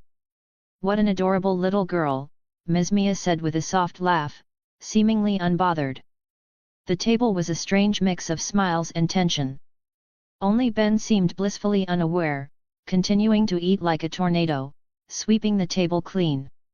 So, handsome, Mia finally said, breaking the silence as she leaned closer to Lucian, looking him over curiously. Other than that flying blue butterfly today, can you transform into anything else? Sorry, no comment, Lucian replied flatly. All right then. Mia shrugged playfully, her eyes twinkling. How old are you? Got a girlfriend? Lucian began, but before he could finish. He doesn't. Gwen interrupted sharply, frowning. Gwen, what's with you? Ben asked, baffled, still munching on a spicy chicken drumstick. She's being nice to us. Try showing some manners, nerd. All you do is eat, doofus. Gwen snapped, clearly at her limit. All right, Ben, just focus on your food, Grandpa Max said with a chuckle. He turned to Mia. Thanks for the meal, but it's getting late. We should get going soon. Hey? So soon? Mia looked surprised, then smiled. Why not stay the night? I've already arranged rooms for you. Awesome. It's settled then. Ben cheered, already imagining more free meals. No way. Gwen and Grandpa Max said in unison. Oh, come on. Mia sighed softly, a touch of disappointment in her voice. What a shame. I was hoping you'd stay a little longer so we could have some fun. We'd love to, Grandpa Max said with a polite grin, but we really don't have the time. He had no intention of spending his vacation stuck here any longer than necessary. Lucian nodded, indicating he shared the same thoughts. The group chatted idly, and before long, it was already 10 o'clock at night. Just as they stepped out of the restaurant, a deafening explosion suddenly erupted from the nearby highway. A towering armored cash transport truck had been hit by a rocket-propelled grenade at its rear, bursting into a violent blaze. The massive vehicle spun sideways, skidding across the road and showering sparks in its wake. The impact was tremendous, toppling several cars along its path. Sirens and explosions filled the air, shattering the peaceful night in an instant. Dozens of masked thugs armed with heavy weapons roared up on modified motorcycles, braking sharply beside the wrecked truck. They dismounted and opened fire wildly, sweeping the area with gunfire to drive away onlookers before looting the piles of cash inside. As for the truck's driver, he had long since passed out from the repeated impacts. Lucian and the others took cover inside the restaurant. Just before the thugs began shooting, he had pulled everyone in, narrowly avoiding the storm of bullets. What should we do? I'm so scared. Mia clutched Lucian's arm tightly, her pretty face full of fear. A soft warmth pressed against his arm. Seeing this, Gwen bit her lip, seething. She wanted nothing more than to rush over and pry that woman's hands off her cuz. Lucian gently pulled his arm free and glanced at Ben, who was burping contentedly. Hero time. Me. Ben patted his stuffed belly and slipped quickly into the restroom. Lucian, aren't you going to help? Mia asked curiously, eager to see him display his power again. Just a bunch of small fries. Ben can handle it, Lucian said calmly. Whoosh! A blue blur shot out from the restaurant, whipping up gusts of wind as it sped toward the highway. What the hell is that? Quick! Open fire! Rat-a-tat-tat! A brief volley of gunfire echoed outside, followed by several dull thuds and then, silence. Looks like it's handled, Lucian said with a faint smile, turning toward the door. Sure enough, All the thugs had been subdued. XLR8 had tied them together tightly, their weapons confiscated and crushed beneath his feet. "Who is the big hero?" XLR8 shouted, raising his hands dramatically. Moments later, local law enforcement arrived, collecting the dazed criminals. After that brief interruption, the group returned to the rust bucket, preparing to head out once more. "I'll miss you, dear," Mia said tenderly, gazing at Lucian. Lucian's mouth twitched slightly. True to her Western charm, she was passionate and bold, but she wasn't his type. "Wow, cuz, why not just stay here and spend the rest of your life with Mia?" Ben teased with a mischievous grin. "Ben, don't fool around," Grandpa Max said with a weary chuckle. "No way," Gwen crossed her arms. "This place is boring as hell. If cuz stayed here, he'd die of boredom." "Goodbye," Lucian said, waving as he turned to step into the rust bucket. No farewell forever. Barring any miracles, they would never meet again. Stay here? Then how could he ever grow stronger? He could live out his days in comfort, perhaps, but that wasn't Lucian's way. He had finally gained the Omnitrix, and he wasn't about to waste that chance hiding away in some small corner of the world. Under the dim moonlight, the rust bucket started up once more, slowly driving into the distance. Mia stood motionless, watching the vehicle fade into the horizon. Her voice wavered slightly. "I hope we meet again." Chapter 111, Chapter 111, Storm Before the Invasion. Early the next morning, in the dim underground garage, the rust bucket sat parked quietly. Suddenly, a sharp scream broke the silence inside. "Ah! Don't kill me!" Ben shot up from his bed, gasping heavily, his eyes filled with terror. Lucian woke up and asked, "Ben, did you have a nightmare?" Grandpa Max and Gwen, startled awake, stumbled over sleepily. "Dweeb cousin, could you not freak us out like that?" Gwen rubbed her sleepy eyes. "Yeah, this old man's heart can't handle it," Grandpa Max muttered, patting his chest. Under everyone's confused gazes, Ben's face stayed pale, fear still lingering in his eyes. "I dreamed of that tentacle guy I saw when I possessed Rojo last time," he said. "He's coming for me," Ben murmured, voice low and uneasy. "What nonsense," Gwen sighed, rolling her eyes. Grandpa Max's expression hardened instantly, his drowsiness gone. "Change of plans. We're not going to the amusement park today. We're heading straight to Mount Rushmore." "Got it," Lucian nodded. He knew what that meant, a major threat was approaching. "Oh, come on," Ben groaned, burying his head in the pillow. "It's probably just a nightmare. No need to freak out." "I agree," Gwen said, unusually siding with her dweeb cousin. "No. Both of you, buckle up. We're leaving now." Grandpa Max fastened his seatbelt and slammed the accelerator. Vroom! The rust bucket roared like a wild horse breaking free, weaving through traffic before bursting through the toll gate, speeding straight toward the distant mountains. Watching the grasslands rush past the window, herds of cattle and sheep blurring together, Lucian couldn't help but feel tense.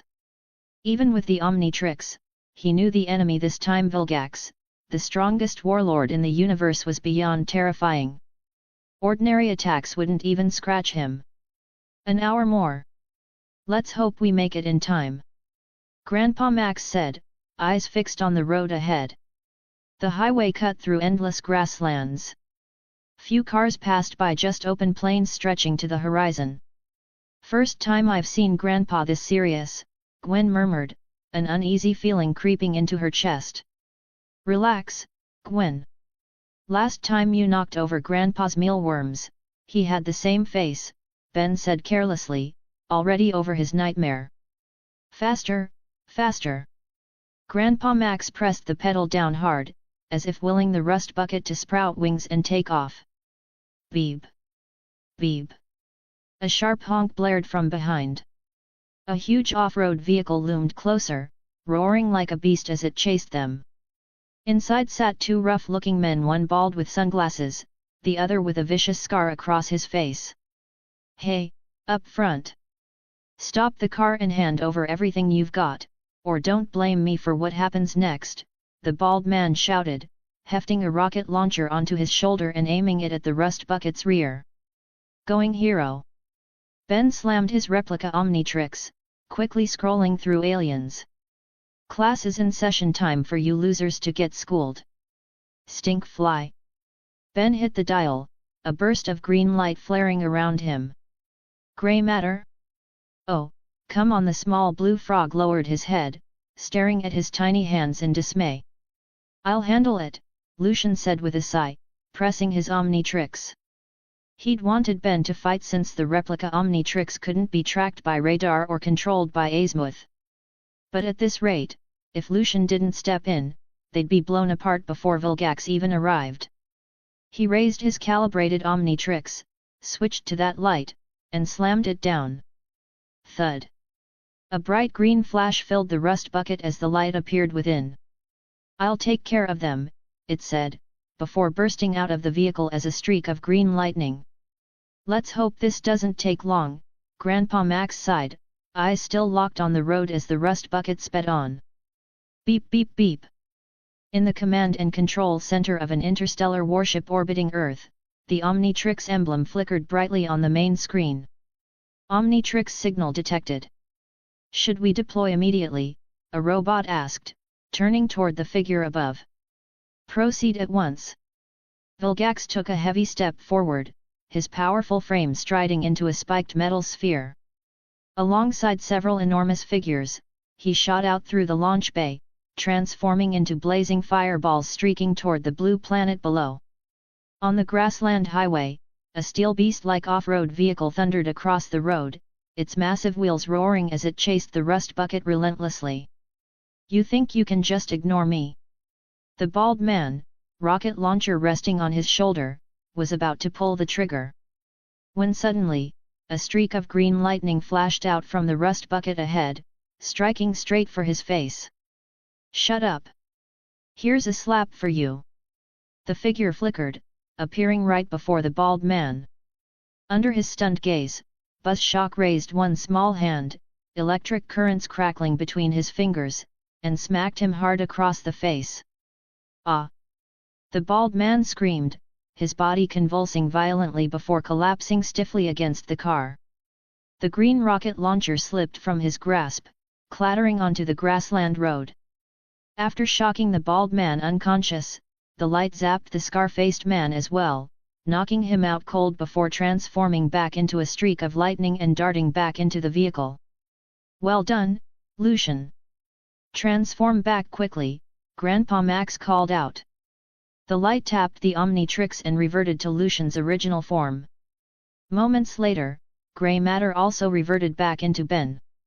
"Only half an hour left to go," Grandpa Max said, his expression easing slightly. Boom!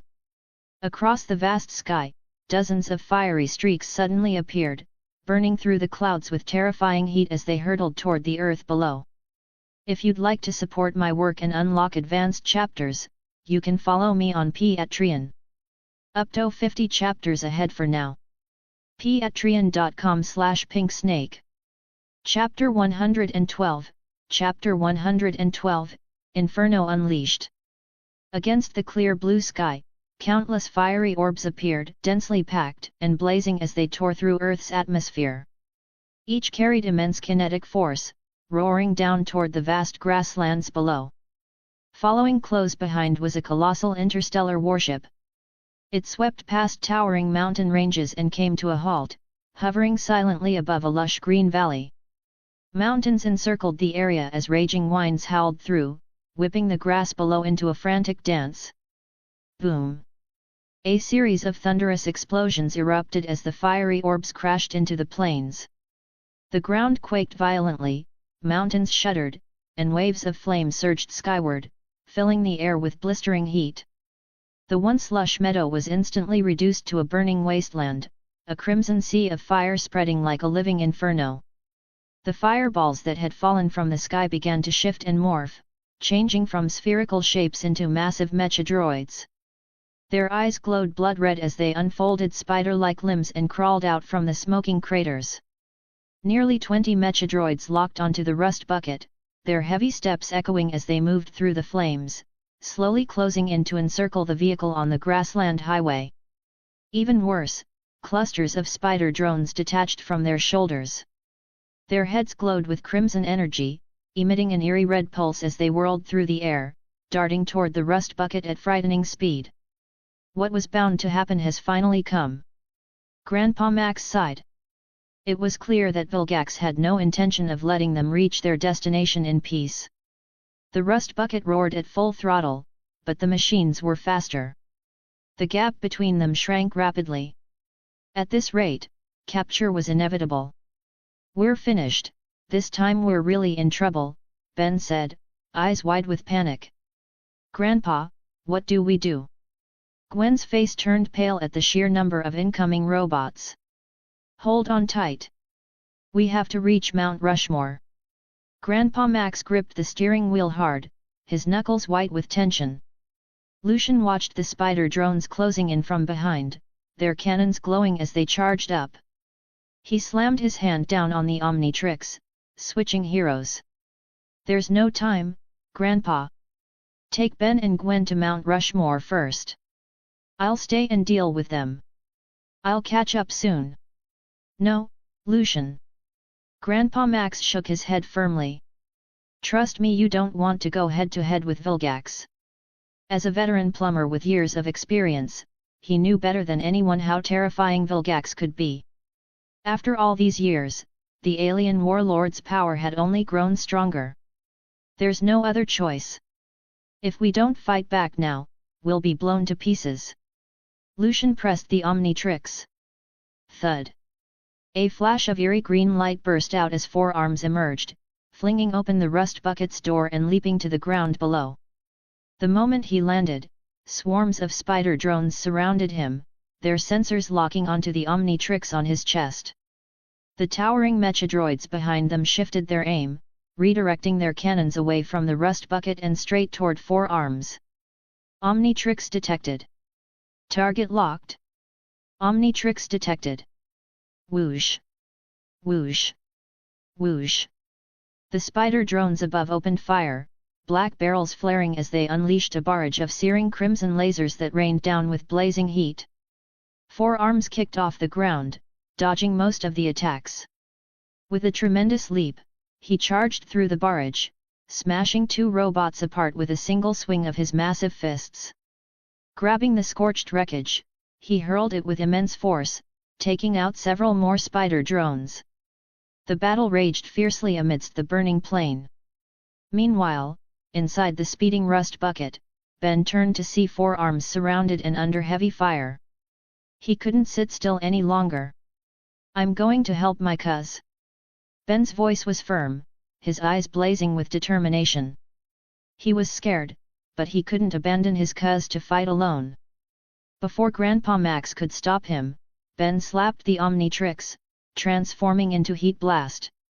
Flames erupted around him as he shot out of the rust bucket, riding a blazing trail across the sky. "Ben!" Grandpa shouted after him. Gwen's face tightened with worry. Hearing the continuous explosions in the distance, she couldn't stay calm. Her chest tightened with fear for her cousin's safety. "Grandpa, we have to go back. We can't just leave them," she said, finally gathering her courage. Grandpa Max sighed heavily, slamming on the brakes. The rust bucket screeched as it spun into a sharp turn, sparks flying across the asphalt before he gunned it back the way they came. At this point, there was no way he could abandon Lucian and Ben. If Vilgax captured them, it would be too late for regrets. Fierce flames raged across the land as thick smoke filled the air. 4 arms stood alone, facing a swarm of massive mechadroids. His fists blurred through the air, each strike creating shockwaves that shattered the ground with deafening sonic booms. Thanks to the system's enhancement, his strength had increased by 20%, a leap far beyond simple improvement. Sizzle! The mechadroids' crimson eyes flared as they gathered energy, firing a blazing scarlet beam straight toward Four Arms. He moved in a flash, narrowly evading the blast, then clasped his hands together to form a single massive iron-red fist. Charging forward, he leapt like a cannonball and slammed his punch into the robot's chest. Boom! The explosion tore a gaping hole through the mechadroid's torso. Sparks of short-circuited electricity danced wildly along the shattered metal, crackling and snapping. It froze for a brief moment before collapsing backward into the blazing inferno. The crash sent a shockwave through the flames, fire surging skyward as ash scattered into the air. Thud, thud, thud. Heavy footsteps echoed from all directions. More mechadroids advanced, encircling Four Arms in a tightening ring. They moved like fearless soldiers, relentless and unyielding, driven only by the instinct to destroy their target. Above, the spider drones hovered into position. Crimson energy pulsed from their cores as they locked onto their target, preparing to strike in unison. Four Arms's chest tightened. Even with his strength, the sheer number of enemies pressing in from all sides was overwhelming. He stretched out a red, battle-scarred hand toward the Omnitrix on his chest, ready to switch forms. Then, a sudden whooshing sound cut through the air from above. "Hey! You bucket of bolts losers ganging up on one guy? How about I show you what a real hero looks like?" Heat blast soared overhead on his blazing cloud, streaks of flame trailing behind him. He raised his arm and unleashed a rapid volley of fireballs, blasting apart several spider drones in an instant. Omnitrix detected. Target acquired. Omnitrix detected. Heat blast's arrival immediately drew the drone's attention. Their sensors locked onto the Omnitrix symbol glowing on Ben's chest, and they dove toward him at full speed. "Come on then!" Heat Blast roared, gathering a ball of fire in his palm before hurling it forward in a blinding blast. If you'd like to support my work and unlock advanced chapters, you can follow me on Patreon. Up to 50 chapters ahead for now. Patreon.com/pinksnake. Chapter 113, Chapter 113, Vilgax's appearance. The scorched grassland highway lay in ruins, littered with burning machine parts and wreckage, mingled with the ashes of charred grass scattered across the ground.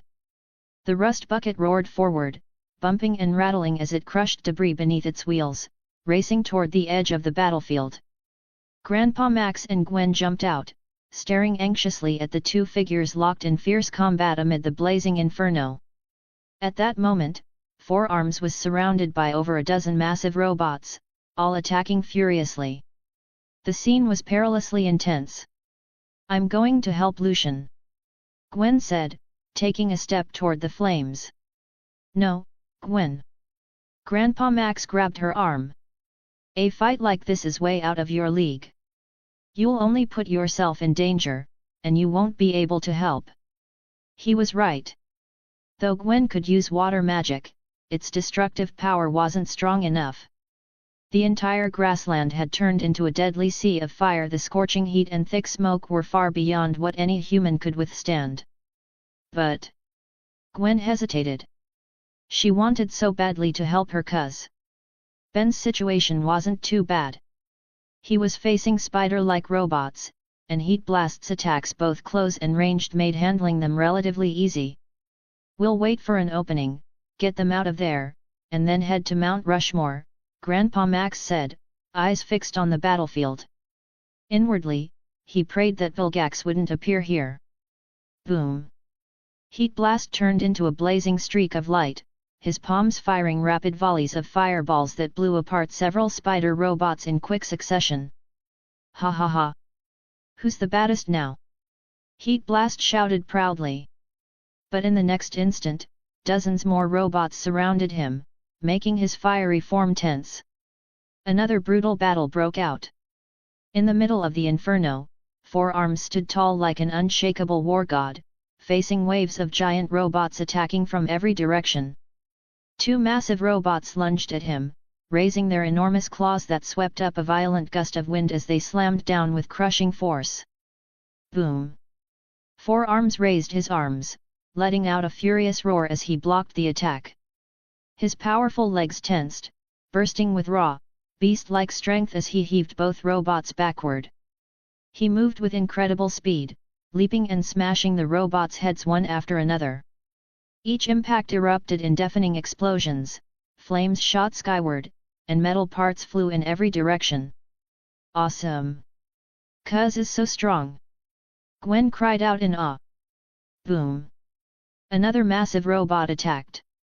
Four Arms sidestepped quickly, grabbed its leg, braced his stance, and spun like a whirlwind before hurling the robot violently away. Boom! The tremendous strike wiped out several more robots. Four Arms didn't slow down. He charged straight into the swarm, unleashing a relentless barrage of attacks. He was getting used to the intensity of the battle. A few minutes later, every giant robot lay destroyed. Four Arms stood amidst the ruins, his clothes scorched black, bathed in the glow of blazing fire. All around him, debris floated down into the sea of flames below. In the sky above, Heat Blast had also finished his fight. "Hey Grandpa, we're here!" Heat Blast rode his cloud toward the rust bucket with a roar. "Ben, Lucian, hurry over! We're leaving immediately!" Grandpa Max shouted, determined to avoid any further mishaps. The urgent priority was to return to Mount Rushmore and summon reinforcements. "Got it!" Four Arms stepped over the charred debris, about to charge out of the searing inferno. Whoosh! Suddenly, a massive iron sphere appeared in the sky. Its surface was covered in spikes, resembling a curled-up hedgehog spinning rapidly through the air. The blazing heat blast couldn't dodge in time and was struck head-on, crashing into the ground and scattering a cloud of burning ash. The massive spiked sphere, wreathed in flames, slammed violently into the sea of fire. Crack! The iron sphere split apart, revealing what was inside. Grandpa Max's eyes widened, his heart pounding wildly. Inside the metal shell sat a towering alien, his mouth lined with tentacles, skin a sickly green, and eyes glowing a fierce blood red that radiated a savage killing intent. The creature rose slowly to its feet. Towering and muscular, his body was covered in bulging veins, his presence overwhelming like a primordial beast emerging from the dawn of time. Vilgax! Grandpa Max clenched his fists, shocked that the warlord was still alive. "Long time no see, Tennyson," Vilgax said coldly, grabbing Heat Blast off the ground. "Release my grandson!" Grandpa Max roared. "Water Dragon Soul!" Gwen formed a ferocious water dragon before her. Steam billowed around it as it coiled and roared, surging toward Vilgax in a spiraling charge. Vilgax didn't move an inch. Boom! The dragon struck his thigh, only to shatter instantly into a glimmering mist that faded into the air. "Was that supposed to tickle me?" Vilgax sneered, his crimson eyes glancing at Grandpa Max. "So the Omnitrix's owner is your grandson? How amusing!" He reached out a massive claw, moving toward Heat Blast's Omnitrix to deactivate the transformation. "That's what you get for tickling me," a furious voice shouted from behind. Before Vilgax could react, a tremendous force slammed into him, sending his massive body flying into the blazing inferno. Four Arms lowered his fist and helped Heat Blast to his feet. "Ouch, that really hurt," Heat Blast groaned, rubbing his head. "What? 2 Omnitrixes?" Vilgax growled from where he had fallen, his eyes flicking between the Omnitrix on Four Arms' chest and the one on Heat Blast's arm. Even a galactic warlord like Vilgax was momentarily stunned, his mind unable to process what he was seeing. What was going on here? The ship's scanners clearly picked up only one signal. "Why am I seeing two now?" he muttered in confusion. Could one be fake? But both could transform. That didn't make sense. Four Arms remained silent. He knew the answer. Ben's Omnitrix was a duplicate undetectable by radar and beyond Azmutha's control. Never mind. Vilgax shook his head, snapping out of his shock. Then he laughed. 2 Omnitrixes? Perfect. Twice the power for me to claim. It was clear he intended to seize them both. already treating them as his trophies. It's you, that stinking squid from my dream. Heat Blast gathered blazing energy in his palm. Didn't think you were real, but since you came knocking, this hero won't mind beating you down. Just beat him up. No sooner had Gwen shouted than Heat Blast launched forward on his fiery cloud, charging straight toward Vilgax in the sea of flames. Ben, wait! If you'd like to support my work and unlock advanced chapters, you can follow me on Patreon. Up to 50 chapters ahead for now. Patreon.com/pinksnake. Chapter 114, Chapter 114, Vilgax's Body Enhancement. Heat Blast's rage ignited like a storm. Flames surged from his body, burning as fiercely as a living furnace. In a flash, he charged straight at Vilgax. Loser, fall before me! Clenching his fists, Heat Blast unleashed a barrage of fiery punches. Red flames swirled like a raging tempest, hammering against Vilgax's chest with relentless force. Thud! Thud! Thud! The blazing strikes sparked only faint embers. Vilgax didn't budge, standing firm like an unshakable giant. No matter how many blows landed, he remained untouched. This can't be. Heat Blast staggered back, gasping for breath. His fists felt like they were pounding against solid iron, unyielding and impossible to break through. Vilgax narrowed his eyes, his tentacles trembling with energy. Feudal, Earthling. I, Vilgax, am not someone you can defeat. With a powerful stomp, he shattered the ground beneath him and lunged forward like a freed beast. In an instant, he appeared before Heat Blast. Grabbing him by the neck, Vilgax lifted him effortlessly, his gaze filled with mockery. Ah! Heat Blast screamed, his body erupting in blinding firelight that reflected off Vilgax's eyes. But Vilgax didn't flinch. The flames couldn't harm him. How is this possible? For the first time, Ben felt powerless. The enemy before him was beyond anything he could overcome. Ben! Grandpa Max shouted, rushing forward. He couldn't let Vilgax hurt his grandson. Even without a weapon, he showed no fear. Seeing this, Gwen quickly cast her water bubble spell, trapping her grandfather inside to stop him from charging ahead. Leave this to me. Don't you dare hurt my dweeb cousin. Only I get to tease him. She raised her other hand, blue mist coiling around her fingers. The vapor spun rapidly, compressing into sharp water arrows that sliced through the air toward Vilgax. Vilgax didn't even turn around. The aqua arrows struck his back, but he felt only a faint itch, no pain at all. Whoosh! A sharp gust rushed from the side. Prepared, Vilgax caught an incoming fist with his palm. Trying to ambush me again, Tetramand, he sneered, turning his cold gaze toward Four Arms. Four Arms let out a furious roar.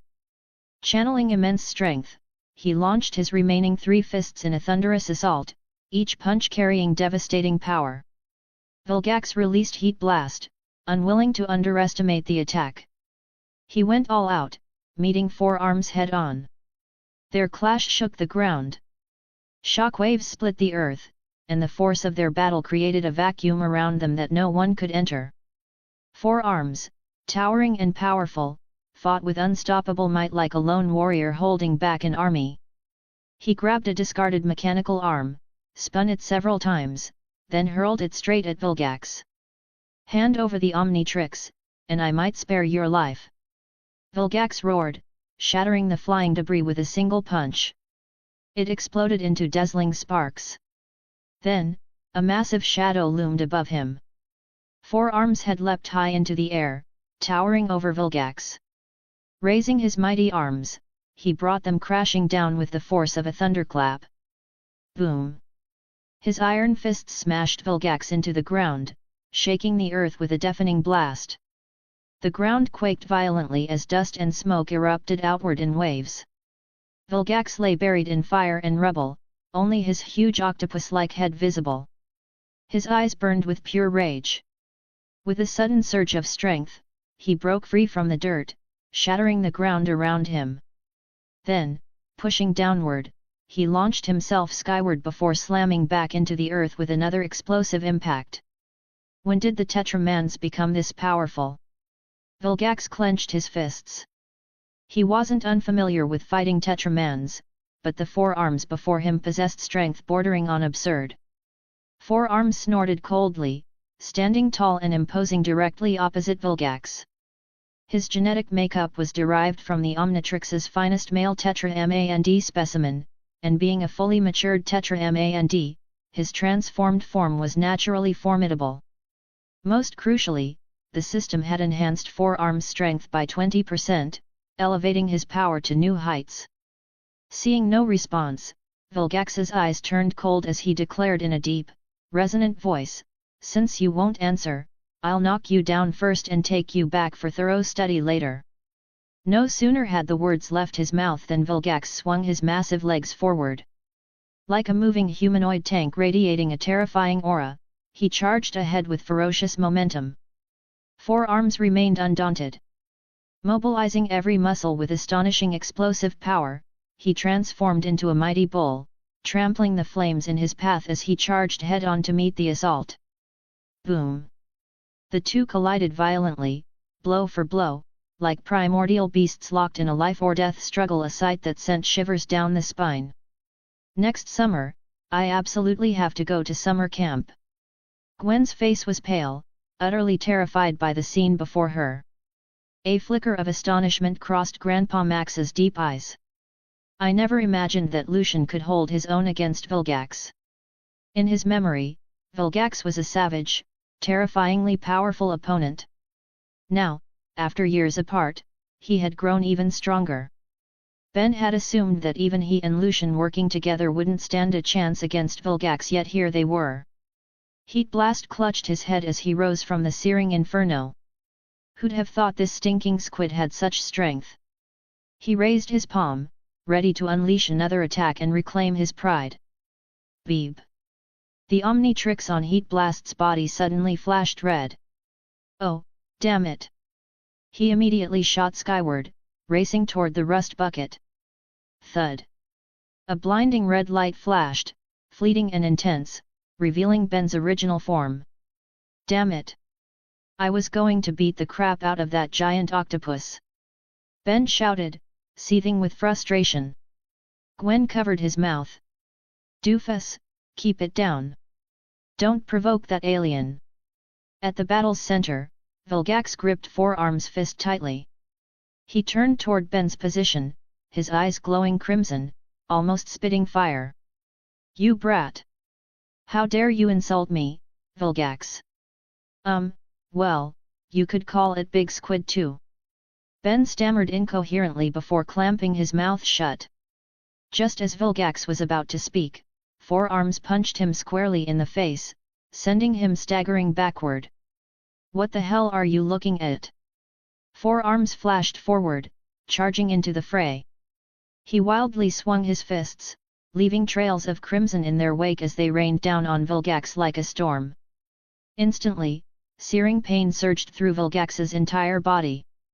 Already enraged, his fury burned even hotter. He braced against Four Arms' onslaught and forced him back with sheer strength. Now you'll see the results of my years of enhancement. As he spoke, Vilgax clenched his mountain-like fists. Both arms ballooned like inflated bladders, muscles swelling to monstrous proportions. His thick arms instantly became swollen and grotesque, yet radiated explosive power more dangerous and terrifying than ever.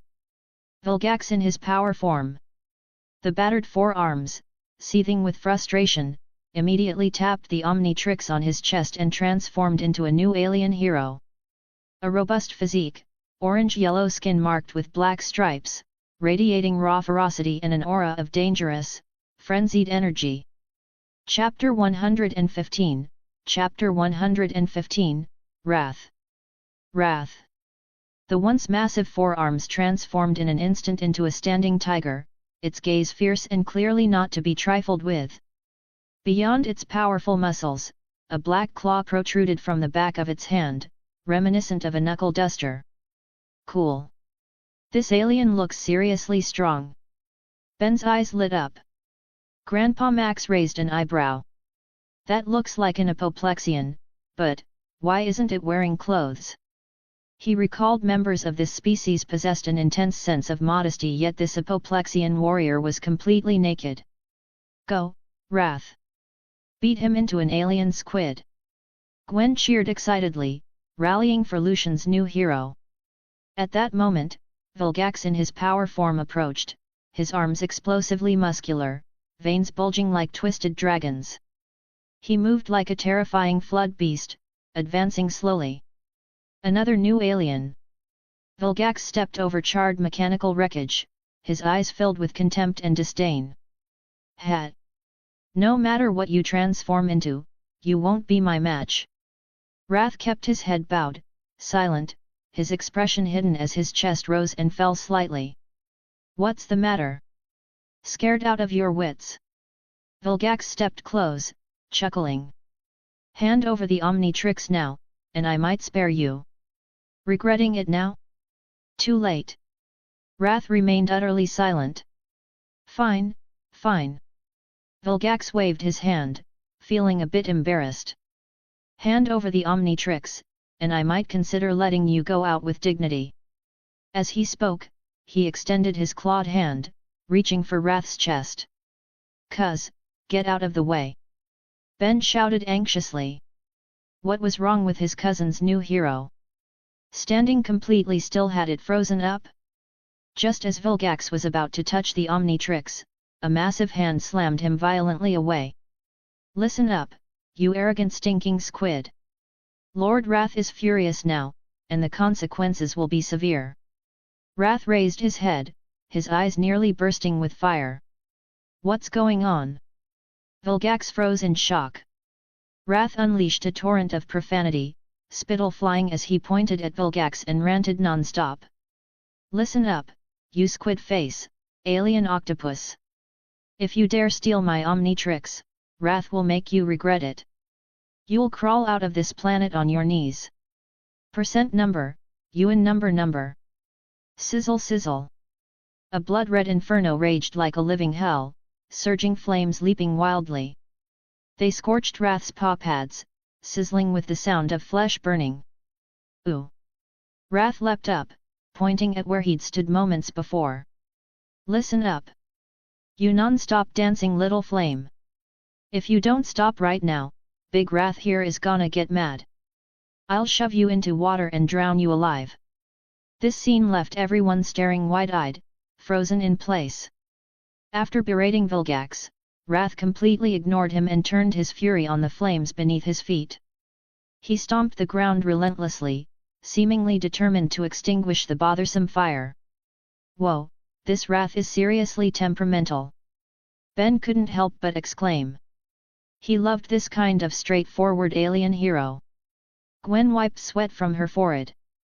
I have a feeling this alien is going to be insanely powerful. Vilgax snorted coldly and strode before Wrath. His massive frame towered over the opponent as he boomed, all bluster. Hand over the Omnitrix now, or you'll all die today. Wrath withdrew his foot from the flames and raised his head menacingly, sending a shiver down Vilgax's spine. He extended a claw, pointing it directly at Vilgax's chin like a raised middle finger, utterly mocking. Don't think just because you're taller than Old Man Wrath that he's scared of you. The taller and stronger you are, the harder you'll fall. No sooner had the words left his mouth than the frenzied Wrath let out a mighty roar, leaping forward to pounce on Vilgax. Let me go! Apoplexian! Vilgax shouted. But Wrath clung to him like stubborn glue, hammering away wildly and even smashing his head against Vilgax's squid-like face. Vilgax's rage exploded. Humiliated beyond measure, he grabbed Wrath with both massive hands and, with a violent swing, hurled him across the ground. Wrath rolled several times before stopping. All right, you slimy green octopus! How dare you hit Big Wrath! Wrath snarled, his eyes blazing with feral fury as he charged again, unafraid of death. Vilgax raised his colossal arm, its force terrifying, and brought it down like a hammer, intent on crushing the foul-mouthed tiger beneath him. Listen up. Hand over the Omnitrix willingly, and I'll grant you a swift end, Vilgax growled back, unwilling to be outdone. Wrath, who had been mid-charge, suddenly stopped short, claws digging deep furrows into the ground. The abrupt halt narrowly spared him from Vilgax's crushing blow. Wrath's face twisted in outrage. What? You dare copy Lord Wrath's lines? You arrogant little octopus! Wrath's gonna rip off your tentacles and feed them to the dogs. Vilgax snorted coldly. Try me. I'm not afraid of you. Wrath let out a furious roar, his movements sharp and unpredictable as he dodged Vilgax's flurry of punches, circling behind him. Moon scoop. He leapt into the air and kicked Vilgax squarely on the backside. You! Vilgax felt a sharp sting in his rear, his anger flaring even hotter. He hadn't expected his opponent's combat skills to be this sharp. But Wrath wasn't done.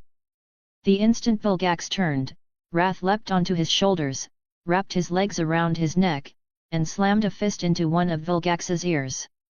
Double piercing ear. Thump. Thump. Thump. With unpredictable movements and relentless trick strikes, Wrath drove Vilgax backward again and again, leaving him seething with frustration. So freaking cool. This big tiger is totally awesome. Ben's eyes gleamed as he gave Wrath a thumbs up from afar. Cuz is so aggressive, but compared to how he usually acts, it's such a contrast, Gwen said with a soft laugh. Her cuz was normally calm and composed. Seeing him as the wild, raging Wrath, she couldn't help but find it kind of cute. Who'd have thought that ruthless Vilgax would ever take a beating? Grandpa Max laughed heartily. For now, it seemed Wrath might really defeat him, hopefully without any more surprises. Amidst the blazing inferno, Wrath fought like a martial arts master, weaving through attacks and unleashing a storm of strikes. Black Tiger Heart Piercing. Monkey Steals Peach. Divine Dragon Tail Strike. 1000 Years of Pain. Iron Head Strike. Tornado Destroys Parking Lot. Crow Takes Flight. Chapter 116, Chapter 116, Mount Rushmore. The endless grasslands were swallowed by merciless flames, reduced to charred black earth, bleak and desolate, with wisps of white smoke rising into the air. As the fire lost its fuel, it gradually died down, fading into the scorched ground. Crawl, you worthless piece of trash! Wrath roared, grabbing Vilgax by the ankle and swinging him wildly through the air, stirring up fierce gusts of wind before finally letting go. Vilgax shot backward like a kite with its string cut, crashing hard into a nearby hillside with an earth-shaking boom. Vilgax, listen up! You filthy squid trying to steal the Omnitrix! Wrath gives you 3 seconds to get off Earth, otherwise, don't blame me for what happens next. Wrath stood with his hands on his hips, eyes fierce and blazing. Any ordinary alien thug would have trembled under that glare. Boom! A massive shadow burst through the thick smoke ahead. Apoplexian! You dare treat me, Vilgax, this way? You'll regret it. Vilgax charged forward at blinding speed, his massive legs pounding the ground like a heavy armored vehicle as he barreled straight toward Wrath. The green octopus head atop his shoulders glared with eyes full of murderous rage. He was going all out. Lucian, run! Come with us! Grandpa Max shouted, a bad feeling rising in his chest. Trying to escape. Vilgax sneered. Too late. His arms suddenly swelled, muscles bulging with terrifying power, and he brought them crashing down toward Wrath with a thunderous roar. Wrath raised his arms to block, but the impact slammed him deep into the scorched earth, sending shockwaves rippling outward. Dust and smoke erupted, rolling across the battlefield. Beside the rust bucket, everyone stared anxiously toward the chaos. Cuz, please be okay. Gwen whispered a silent prayer. Hurry, transform. Ben frantically tapped at the watch, but it still glowed solid red. Gradually, the dense smoke cleared, revealing the scene within. In the dark pit, Wrath lay motionless, eyes shut tight. Earthling, now you understand my power. Vilgax stood at the edge of the crater, looking down with disdain. Suddenly, Wrath's eyes snapped open. He clenched his fists, the claws on his knuckles extending sharply, gleaming with cold light. You muscle-bound octopus head, listen up. The mighty Wrath admits you're strong, but Wrath is stronger. Soon you'll be on your knees, begging for mercy. He tightened his fists, ready to charge. Vilgax tensed, shifting into a defensive stance. He wasn't about to get caught in another one of Wrath's bizarre combos, especially that ridiculous 1000 years of Pi move that had caught him off guard before. Thud. A red light flashed across Wrath's body, and in an instant, he reverted to his human form. Lucian stared down at his own hands. Crap! I'm done for. In his Wrath form, he didn't bother watching the timer, too busy brawling and trash-talking like a true street fighter. Vilgax, who'd been ready for another clash, burst into laughter. Fate itself must favor me. Let's see you escape now. In a blur, he lunged forward and grabbed Lucian tightly in his massive hand. Damn it, let's move. Grandpa Max spun around, grabbing the two beside him. Plan change, head straight for Mount Rushmore. Staying here would only mean a pointless death, letting Vilgax catch them all in one net. But Lucian was captured. We have to save him. Gwen's eyes were red with tears. She refused to abandon Lucian. Damn it! Ben gritted his teeth, a wave of helplessness washing over him. His cuz had always protected him. Now that Lucian was captured, he felt utterly powerless. Trust me, I don't like it either, Grandpa Max said quickly. But if we all get captured, who's going to save your cousin? All right, Gwen, let's go. Ben resolved. But just as he started to move, a powerful gust of wind swept in from behind. Kid, don't even think about slipping through my fingers, Vilgax said coldly, effortlessly snatching Ben into his grasp. No. Gwen panicked, wildly unleashing her water magic. Water bubble spell, aqua arrow, water dragon soul, spells flew one after another, striking Vilgax, yet only splashing droplets of water, utterly ineffective. Vilgax, release my two grandsons. Grandpa Max's eyes burned red with fury, wishing he could wield his old weapon once more to blast the enemy into outer space. Tennyson, do you really think that's possible? Vilgax held Lucian and Ben effortlessly. Clatter. Not far away, a sharp hedgehog sphere rolled toward them, splitting in two to open its hatch. Vilgax leapt inside, the hatch slowly closing behind him. Tennyson, you'd better worry about yourself first. You and this pitiful planet will soon be reduced to dust. With those final words, Vilgax's figure vanished completely. The massive hedgehog sphere sealed shut, spinning wildly as it charged toward the space battleship in the valley. In the desolate, scorched wasteland, only two lonely figures remained. Grandpa, what should we do now? Gwen's face was pale, her eyes red-rimmed. Let's go.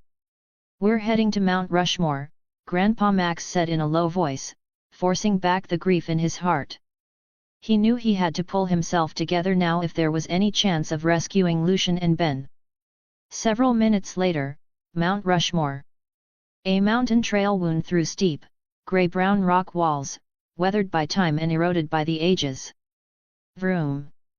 The roar of engines filled the air as the rust bucket accelerated full throttle, plunging deep into the mountains. Gwen's gaze sharpened as she spotted a sign at the fork in the road. No visitors beyond this point. Grandpa Max shook his head. We're not visitors. We're tenants. Soon, the rust bucket came to a halt on a patch of ground marked with a painted circle. Grandpa Max pressed a hidden button on the driver's seat, triggering an audio signal. Click! The ground beneath instantly caved in, like a lift, carrying the rust bucket underground. Ignoring Gwen's confusion, Grandpa Max pulled her out without a word. He switched on the lights and strode straight into the base's interior. This subterranean space was filled with compartments of various sizes. Grandpa Max opened several drawers in succession, each time shaking his head in disappointment. Where on earth is it? He couldn't quite recall, his mind a whirl of frustration and anger. But there was no time for venting now. Grandpa Max took a deep breath and continued searching. Grandpa, what exactly did you do when you were young? Gwen scanned the surroundings and couldn't help asking. Click-clack. Suddenly, Grandpa mounted a sleek laser cannon, its body crackling with electricity, radiating cutting-edge technology. Peering through the scope, he was rediscovering the feel of the past. To put it simply, I wasn't just an ordinary plumber. I was a universe law enforcement officer responsible for expelling invading alien species, resolving all manner of supernatural phenomena, and serving under the plumbers. Chapter 117, Chapter 117, Energy Pulse. Gwen's mouth fell open. Grandpa, you never told us. Just imagine finding out your grandfather was a hero all along. No one could stay calm after that. All right, enough talk. Grandpa Max drew 2 silver pistols and clipped them to his waist. Saving them comes first. We need to rescue Lucian and Ben before Vilgax takes off. From Vilgax's tone, it was clear he didn't just want to kill them. He wanted to destroy the entire planet. Grandpa Max knew Vilgax had that kind of power, so he couldn't afford a single moment of carelessness. Gwen nodded and followed him back into the rust bucket. Moments later, the floor lift activated, raising the rust bucket back to the surface. Sunlight poured in through the windows. But how are we supposed to find Cuz and the others? Gwen asked anxiously. Grandpa Max quickly worked the control panel. A map popped up, flashing with a crimson dot. The Satellite Global Positioning Tracking System, he said. It can track the signal from the watch. As he spoke, he slammed the accelerator, and the rust bucket roared forward. Grandpa, you knew about the watch all along. Gwen blinked in surprise. Why didn't you ever tell us? I'd only heard rumors, he replied. I always thought it was just a legend. Never imagined the Omnitrix was real. He paused, then added, what's even stranger is that Lucian somehow found 2 and gave 1 to Ben. I still can't figure that out. Gwen frowned at the map.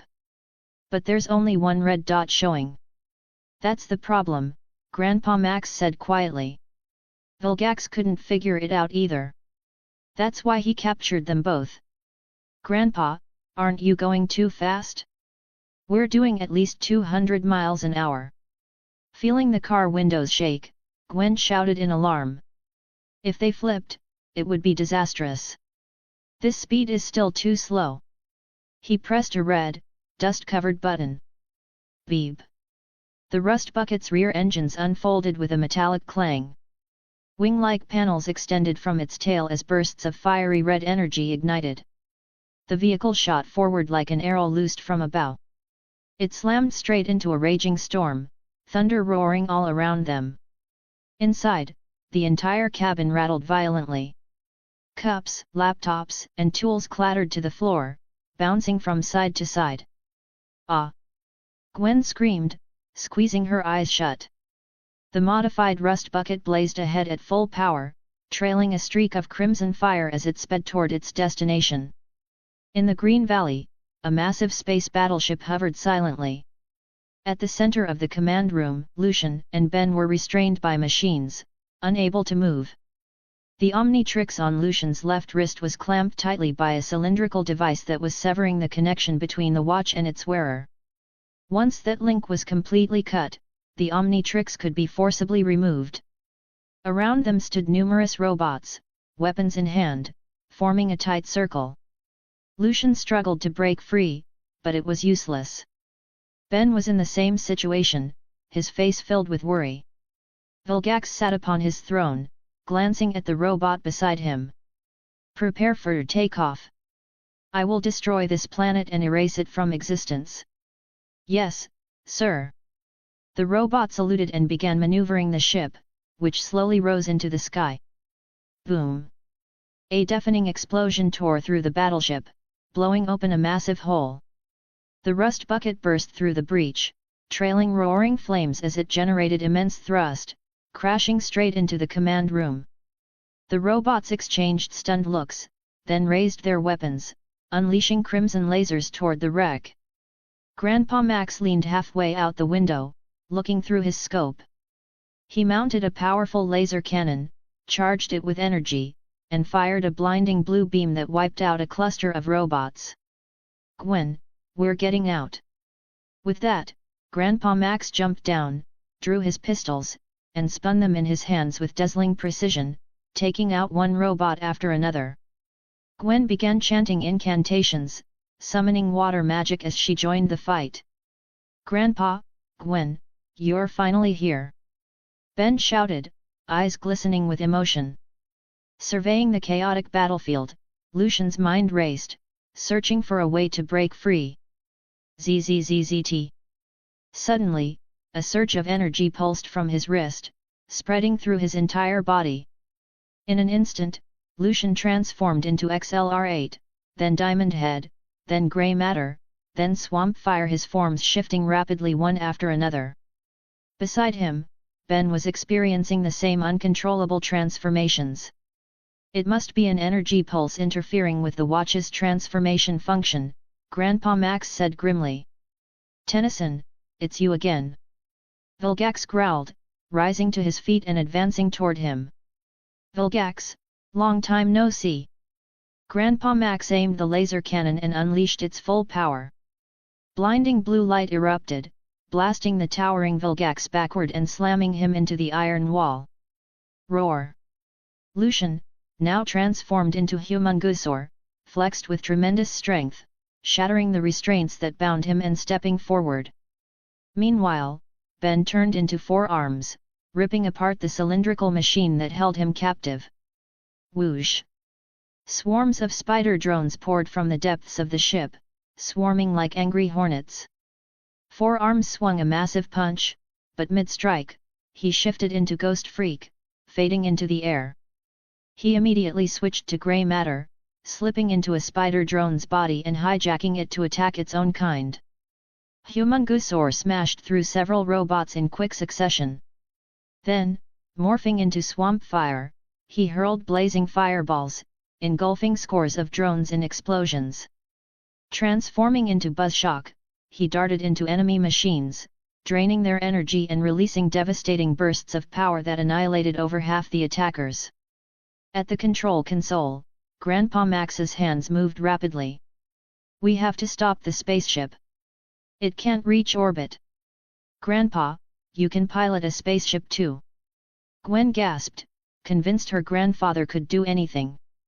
Suddenly, a massive force slammed into Grandpa Max, sending him rolling across the floor. He came to a stop at the edge of the gaping hole beyond it, fierce whines howled through the open sky. One slip would mean certain death. Vilgax raised his enormous foot and stomped down on him. Grandpa Max braced himself, struggling to resist the crushing pressure, but he was about to give out. Just then, having smashed the last of the nearby robots, Humungusaur saw what was happening. Let him go! With an earth-shaking roar, Humungusaur lunged forward, tackling Vilgax. The two of them tumbled together into the endless abyss. Chapter 118, Chapter 118, Battle of Mount Rushmore. No! Grandpa Max shouted, thrusting out his aged hand as if trying to grab something. But outside the spaceship, there was nothing but the howling wind. "'Cause..." Gwen's heart twisted painfully as she watched him disappear before her eyes. 4 Arms lowered his head and let out a heavy sigh. Moments later, he lifted his gaze again, resolve shining in his eyes. This ship is about to break through the atmosphere. We need to find a way to bring it down. That's right. We have to stay strong. Grandpa Max stood up firmly. Lucian is incredible, he'll be fine. He must have turned into a flying alien and escaped Vilgax's grasp. Four Arms opened his mouth to respond, but before he could speak, a dying spider drone nearby twitched violently. A crimson laser shot out from its core like a viper striking from the dark, slamming straight into Four Arms. The light faded, and the drone went completely still. Sizzle! The blood-red beam, scorching and charged with immense kinetic force, blasted Four Arms clean out of the spaceship, sending him hurtling downward at terrifying speed. Ben! Grandpa Max's eyes widened in shock, nearly losing consciousness. In just a few minutes, both of his grandsons were gone, whether alive or dead, he didn't know. The spacecraft is about to enter outer space. Please prepare accordingly. The cold, mechanical voice of the onboard AI echoed through the command center. Grandpa! Gwen clung tightly to him, her voice trembling. Stop the ship from ascending. Ben and the others will be fine. She had already lost Lucian and Ben, she couldn't bear to lose her grandfather too. Tears welled in Grandpa Max's reddened eyes. Gritting his teeth, he rushed to the control console, forcing himself to focus as he wrestled the ship's systems, desperately trying to steer it back toward Earth. The wind howled violently around them. Humongousaur slammed his fist into Vilgax's chest, forcing him back. Crackle! A surge of chaotic energy rippled across Humongousaur's body, transforming him into Upgrade. Now black and green all over, he stretched his flexible body wide, forming a parachute-like shape that slowed his deadly descent. Drifting gently, he landed against the side of President Stone Mountain, clinging to it like a thin sheet of paper before drawing his body together and reverting to normal. Boom! A dark figure streaked down from the sky, crashing into the ground before him with overwhelming force. The impact sent sand and stone flying, a thick cloud of dust swirling into the air. Kid, hand over the Omnitrix! Vilgax's booming voice rang out as he emerged from the smoke, his massive arms sweeping aside the haze. The green circle on Upgrade's head flared with brilliant cyan light, unleashing a searing laser that scorched across Vilgax's chest. But Vilgax didn't even flinch. Step by step, he advanced, his towering form unfazed by the onslaught. Just as he was about to grab Upgrade, his vision blurred and his massive hand closed on empty air. I'm over here. XLR8 stood atop a nearby statue, eyes filled with mocking defiance. Don't even think about running! Vilgax roared, kicking off the ground and charging forward like a cannonball. XLR8 became a streak of blue light, darting back and forth. To him, Vilgax's movements looked painfully slow, like an old movie playing in slow motion. Easily dodging each of Vilgax's furious strikes, XLR8 flickered behind him and unleashed a barrage of blows.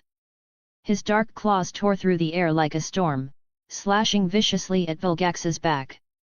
Slash! Slash! Each strike sent sparks flying across the metallic hide of Vilgax's armor. With a furious bellow, Vilgax spun around, lightning fast, and caught XLR8 in his massive grip. With a single swing, he hurled him through the air with crushing force. XLR8's slender body flew backward. Mid-flight, he transformed into swamp fire, his feet extending into green roots that stabbed deep into a stone statue with a sharp crack, anchoring him firmly in place. Methanosian? You really are full of surprises. Vilgax's gaze turned cold. The Omnitrix was too powerful a weapon, he had to claim it for himself. Swamp fire raised his palm, unleashing a torrent of blazing flames that surged forward like a roaring dragon, engulfing the enemy in an inferno. Feeling the intense heat, Vilgax squinted, shielding his chest with his massive arms as he pushed forward through the raging fire. Seeing this, Swamp Fire freed one hand, forming several glowing seeds. With a forceful throw, he scattered them at Vilgax's feet. Crash! Thick, powerful vines erupted from the ground, piercing the stone beneath and intertwining with crushing strength, binding Vilgax tightly in place.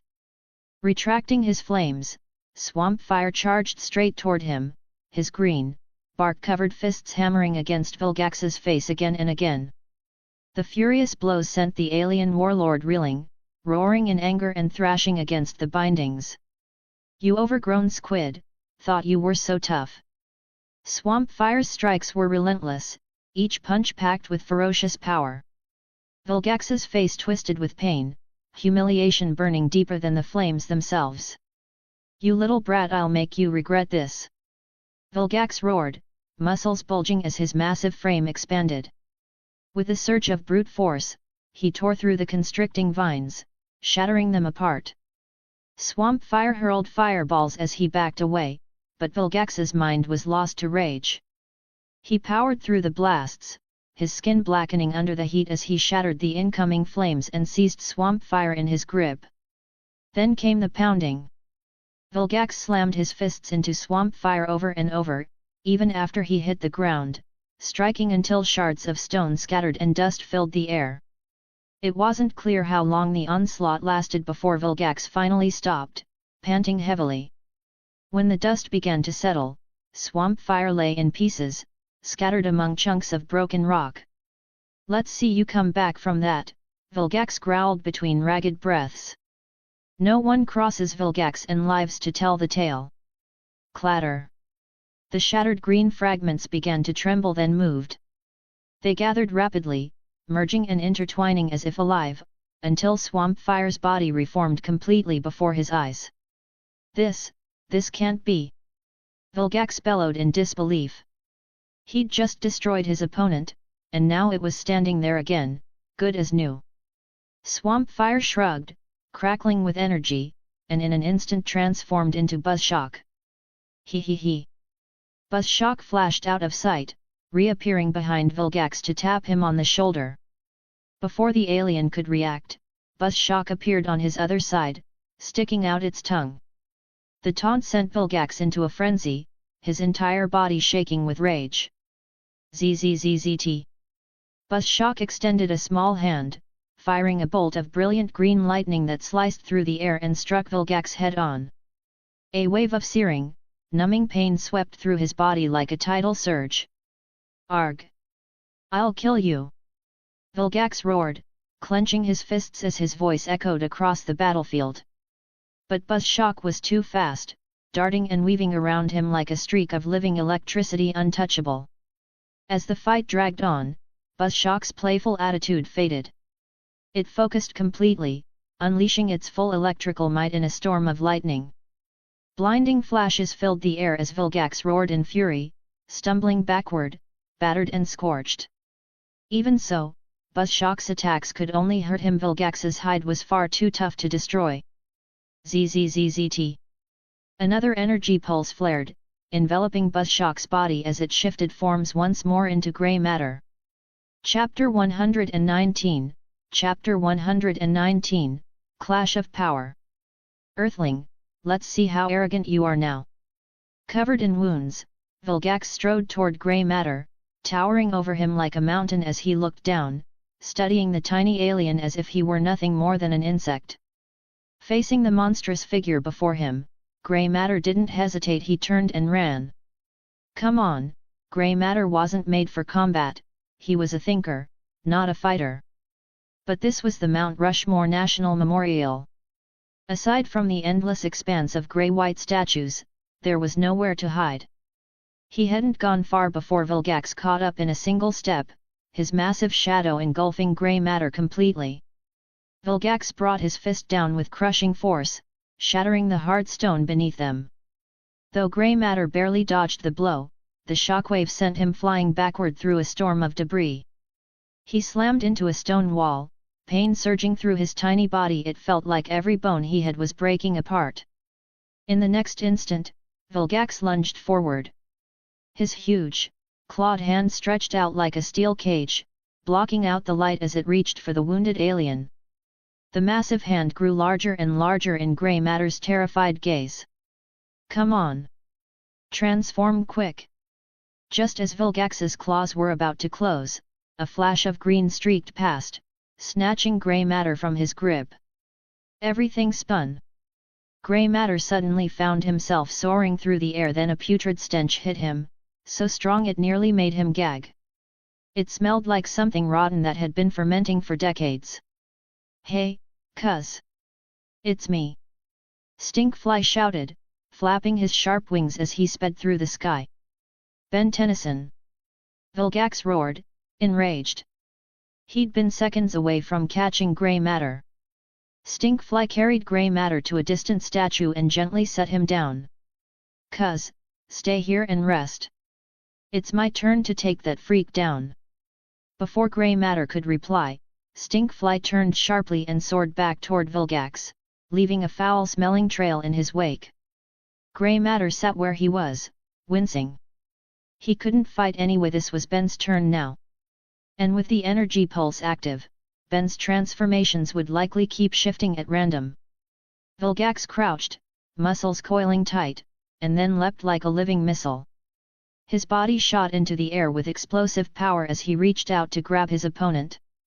But Stinkfly banked to the side in time, narrowly avoiding the grab. From the insect eyes on either side of his head, jets of sticky green slime burst forth. Splat! Vilgax, just as he landed, couldn't dodge in time. The slime struck him squarely, coating his entire body and pinning him to the ground in a disgusting mess. "Hey, squid face! That all you've got?" Stinkfly called with a grin, circling above him. Vilgax growled furiously, muscles bulging as he ripped himself free from the sticky sludge. Flinging off the goo, he crouched low, then launched himself skyward again, determined to crush that stinking bug. Zzzt.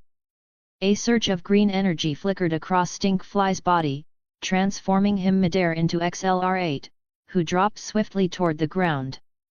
Vilgax's strike missed, his massive fist clenching as he dove after the speeding alien. With a thunderous roar, he crashed downward, his punch carrying the power of a meteor. Whoosh! XLR8 became a streak of blue light, darting away at lightning speed and narrowly escaping the fatal blow. Boom! Vilgax's fist smashed into the mountain with explosive force, shattering half of a stone statue. Dust and shattered rock rained down the slopes below. But Vilgax didn't relent. He charged after XLR8, swinging his fists again and again in a furious barrage.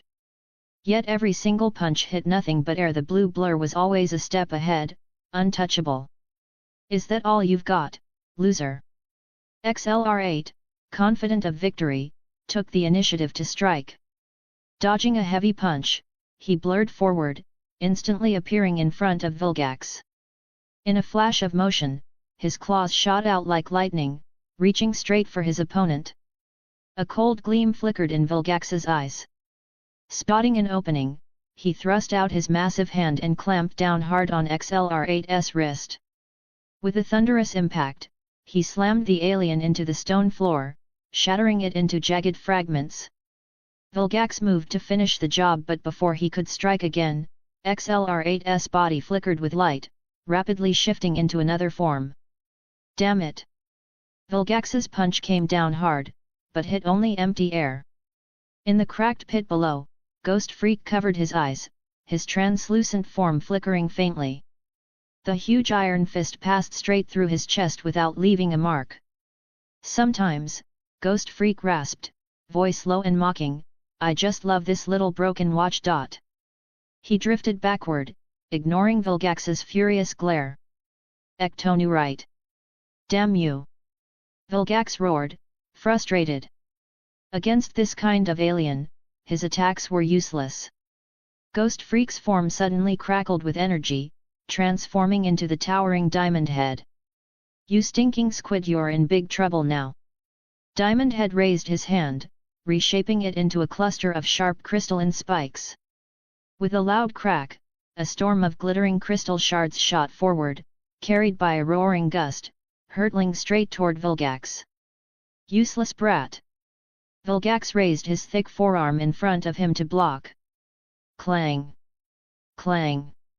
The crystalline spikes, sharp enough to cut through steel, shattered on impact, breaking into glittering fragments that scattered through the air like glass. At the same moment, Diamond Head surged forward with long, powerful strides. His hands reformed into twin crystal lances, gleaming brilliantly in the sunlight. He struck with full force, driving the spikes into Vilgax's leg, but it was like an egg hitting stone. The lances shattered instantly into shards at his feet. "Oh," Bummer Diamond Head sighed, glancing down at his broken arm. "Kinda saw that coming. Let's see what else you've got."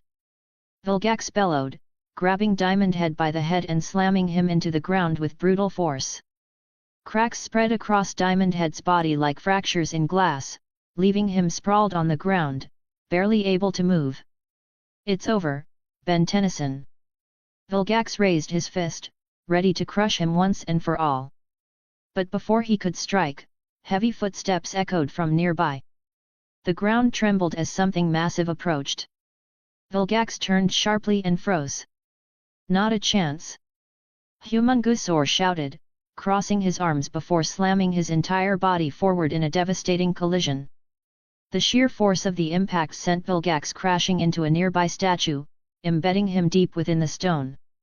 After setting Diamond Head safely aside, Humungusor turned back toward Vilgax and charged again. Boom!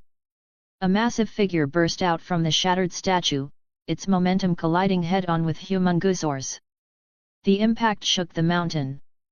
A shockwave rippled outward, scattering flocks of birds into the sky and sending animals fleeing in terror. It was as if two colossal beasts were clashing for dominance. Vilgax seized Humungusor's hand, their grips locking in a crushing contest of strength. The ground beneath them cracked and split under the pressure.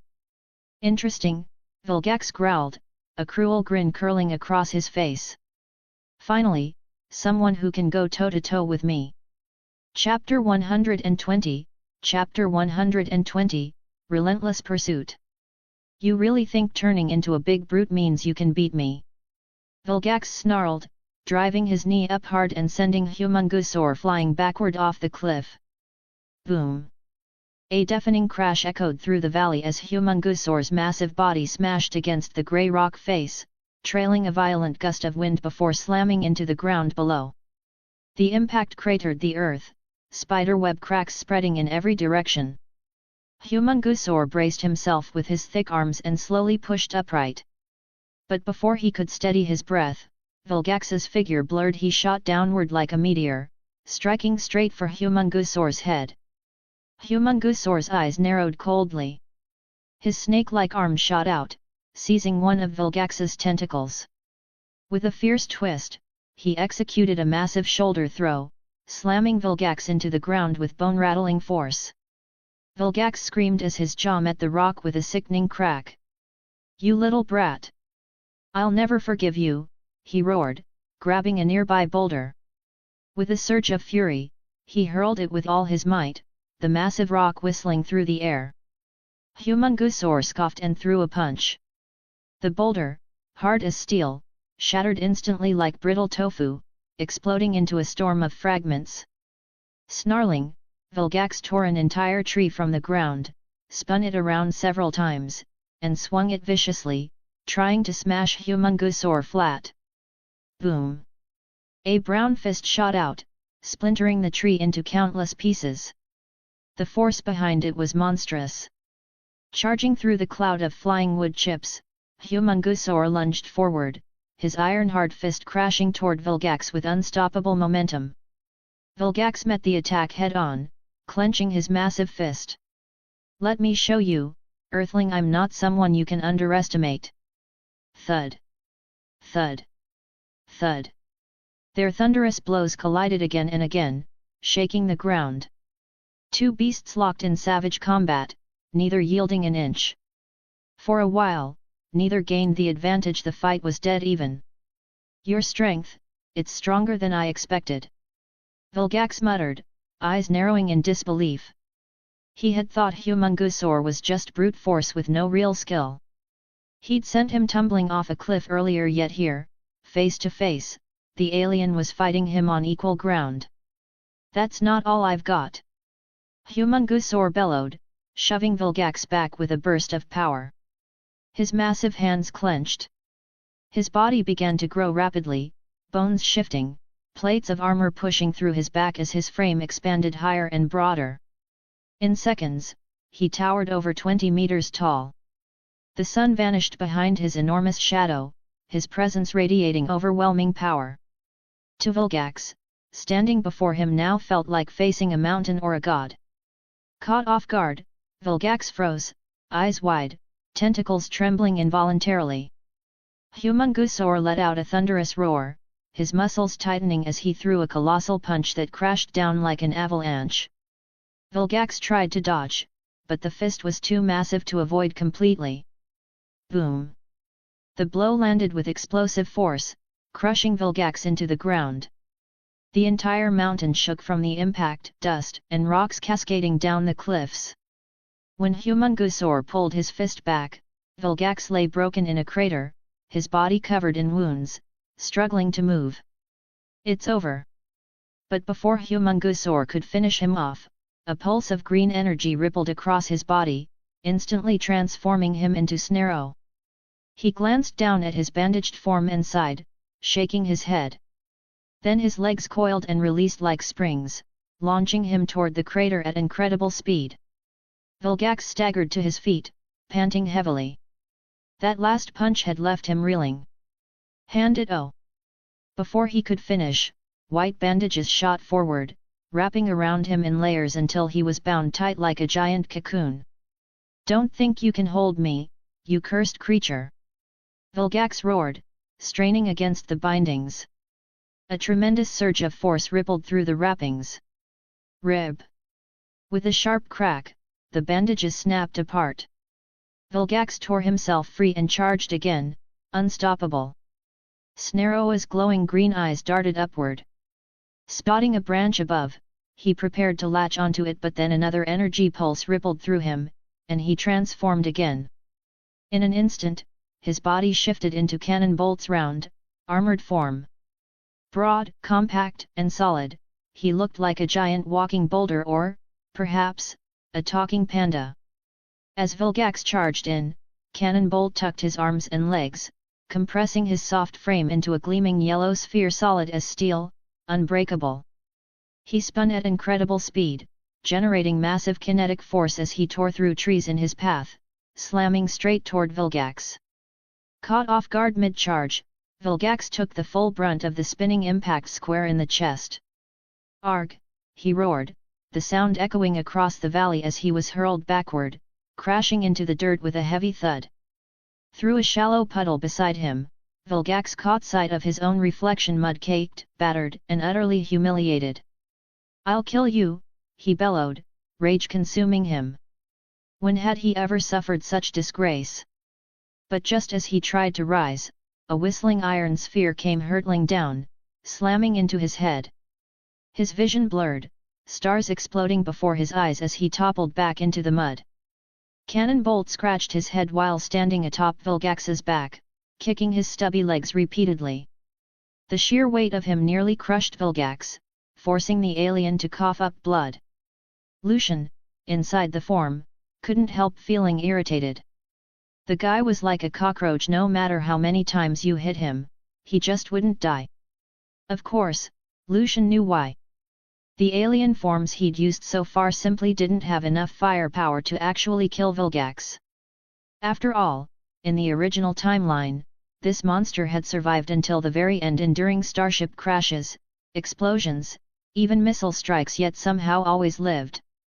Suddenly, the Vilgax beneath him flexed his massive arms, muscles swelling as he unleashed a violent surge of strength, swinging with crushing force. Cannonbolt curled into a sphere on instinct but was still launched through the air by the blow, smashing into a boulder before rolling to a stop. Unfazed, he uncurled and stood up again, his expression calm. As expected, Cannonbolt's species was famous for its near-impenetrable defense, though it wasn't exactly known for offensive power. The rolling attack, like an iron wrecking ball, had been something Ben Tennyson originally discovered by accident. Now, Vilgax, in his enraged power state, lumbered forward again. His huge frame was riddled with wounds, but his presence remained menacing and relentless. Hand, over the Omnitrix, he growled, reaching out a clawed hand, still refusing to yield. Cannonbolt shook his head, his round belly jiggling. "You're persistent, I'll give you that, but no chance. Give it to me." Vilgax roared, finally snapping as he charged.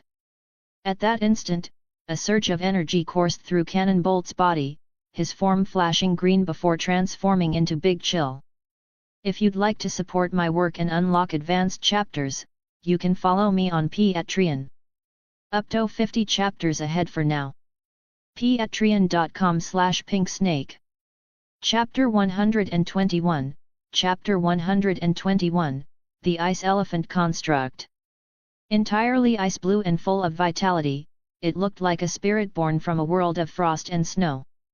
The moment it appeared, the surrounding temperature dropped sharply. Vilgax charged forward with ferocious momentum, his eyes burning with rage as if he wanted to tear his opponent apart.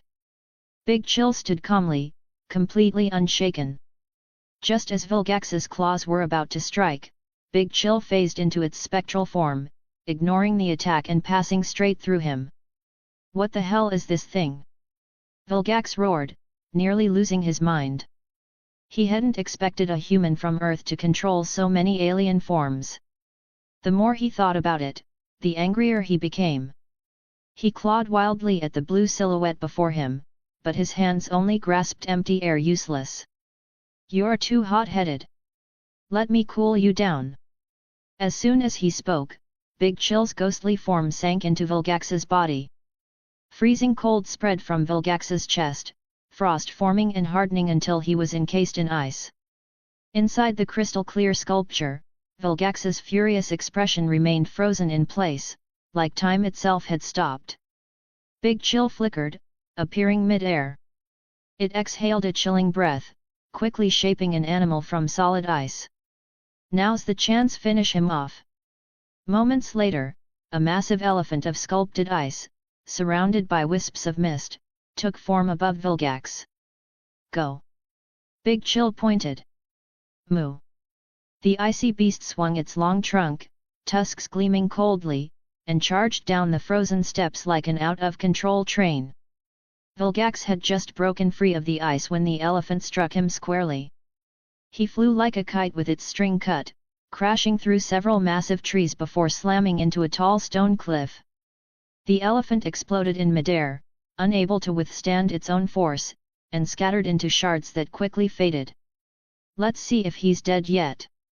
Big Chill flapped its wings and glided toward the cliff face.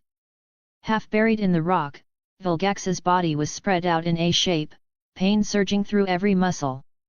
He struggled to move his arms, pushing away the stones that trapped him until he slowly climbed out. "He's still alive." Big Chill froze for a moment. This had been his strongest attack. Boom!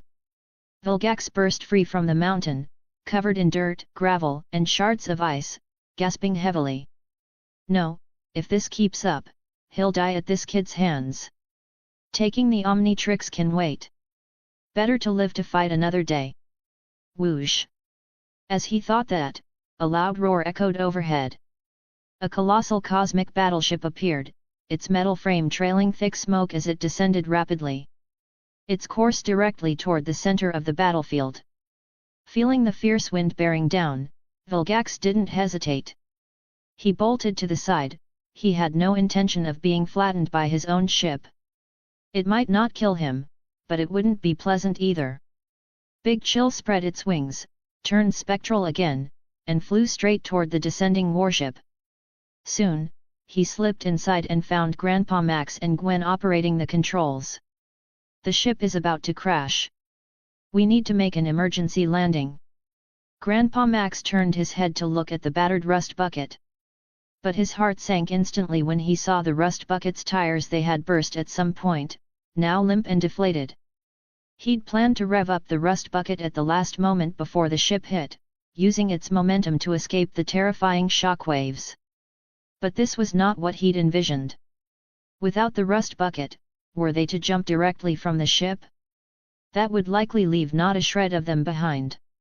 "Grandpa, what should we do?" Gwen looked frantically manipulating the system, hoping for a miracle. Grandpa Max closed his eyes, shook his head, and sighed. Just as the two were at a loss, a hoarse voice came from behind. "Grandpa, Gwen, I'll take you away." Gwen's slender frame trembled as she slowly turned, her eyes widening in surprise. "Cuz." She leapt joyfully into the arms of Big Chill. "Cuz, I'm so relieved you're safe. I thought." Big Chill ruffled her hair, smiling gently. "Silly girl, how could anything happen to me? Child, it's such a relief you're safe." Grandpa Max stepped forward and embraced Big Chill. Whoosh! The massive universe ship continued its rapid descent, its piercing alarm blaring incessantly. "We're running out of time." Big Chill pushed them away. "We must escape immediately." As he spoke, he raised his palms, forming icy helmets atop Grandpa and Gwen's heads to shield them from the raging hurricane. "Wait!" Grandpa Max had a sudden flash of insight. He hurried to the control console and began operating it rapidly. Soon, he finished his adjustments. Big Chill embraced Gwen and Grandpa, unfurling his blue wings. He soared straight into the howling gale. High above, Gwen's face was pale. Her eyes tightly shut, she dared not look down at the scene below. She clung desperately to Big Chill's arm, not daring to relax for even a moment. "Gwen, you're crushing my arm!" Big Chill teased, soaring effortlessly through the sky. Gwen's cheeks flushed, and she loosened her grip slightly, though she still held on tightly. Soon, Big Chill safely landed the two of them on a distant hillside, overlooking the crashing warship. Thanks to Grandpa Max's maneuvering, the spacecraft hadn't plummeted straight down but glided through the air. It scraped the ground, sending sparks flying and carving deep gullies before finally coming to rest without exploding. "Where's Ben? Why can't I see him?" Grandpa Max suddenly asked, looking around. Whoosh! A blinding pillar of fire shot skyward near the warship. "I'll go check over there. You two stay here." Big Chill flapped his wings, transforming into a streaking blue shadow as he darted away.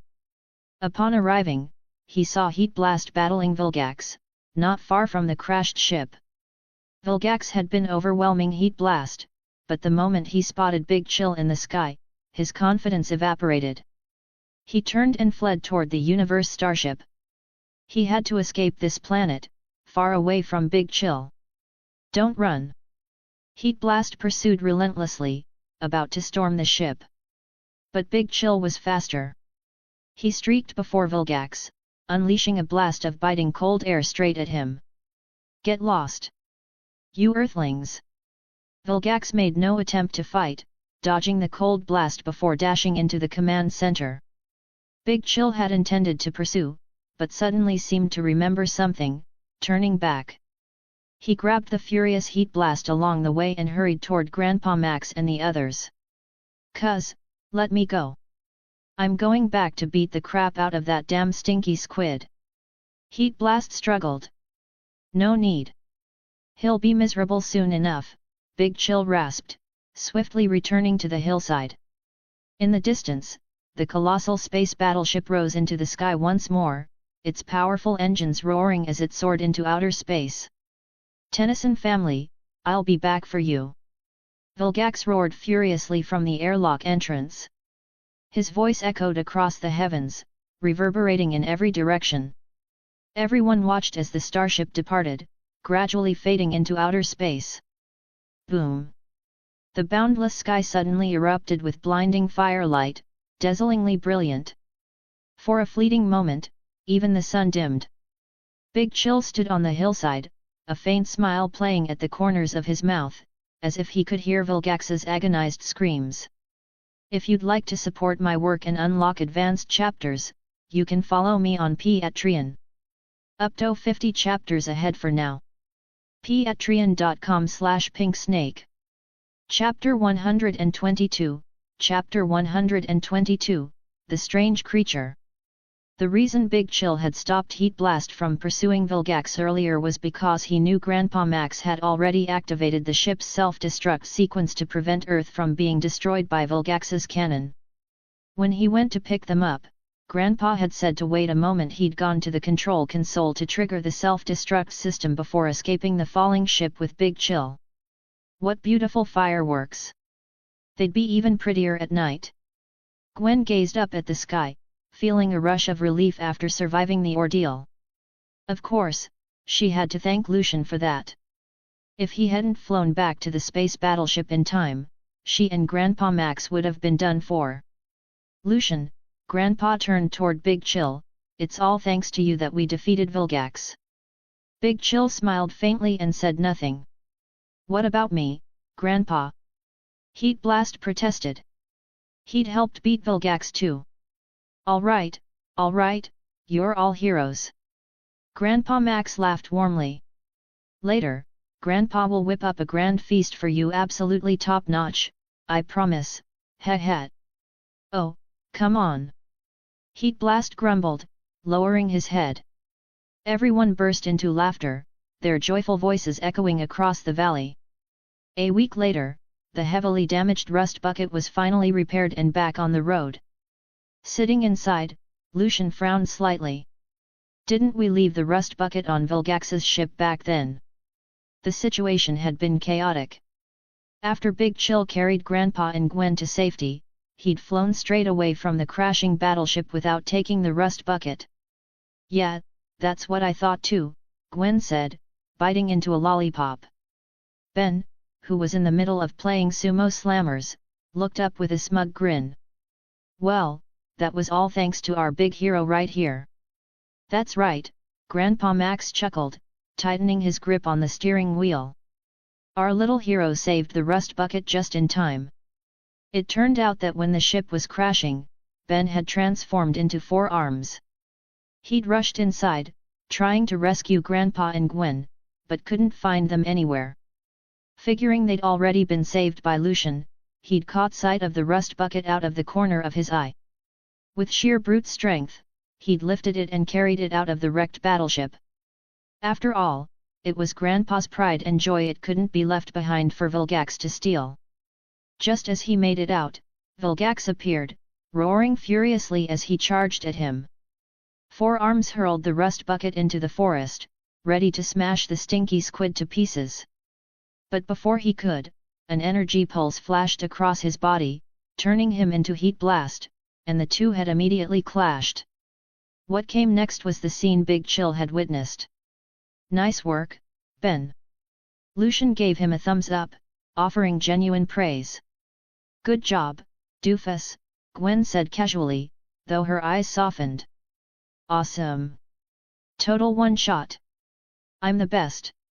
Ben cheered, eyes glued to his game. Lucian could only shake his head with a faint smile. He closed his eyes, recalling the battle against Vilgax. Fighting such a powerful enemy had given him something truly valuable. His combat skills, reflexes, and instincts had all grown sharper than ever. Grandpa, you mentioned before that you belong to the plumbers. What kind of organization is that exactly? Gwen suddenly asked. At that, Ben's ears immediately perked up. This was about his heroic future, after all. The plumbers, Grandpa Max explained patiently, you can think of it as an interstellar police force. We're responsible for expelling all sorts of alien criminals and handling strange civilian cases, supernatural events, and other unstable factors. We like to call ourselves plumbers, but officially, we don't exist. Our work isn't public knowledge. Cool. You're like a real hero. Ben set down his game controller, listening with rapt attention. My days as a big hero are long gone, Grandpa said with a bitter smile, eyes distant as if recalling old memories. Being a hero isn't as glorious as it sounds. Grandpa used to be a hero, and now I'm a hero too. That means I'm carrying on the family legacy. Ben laughed proudly.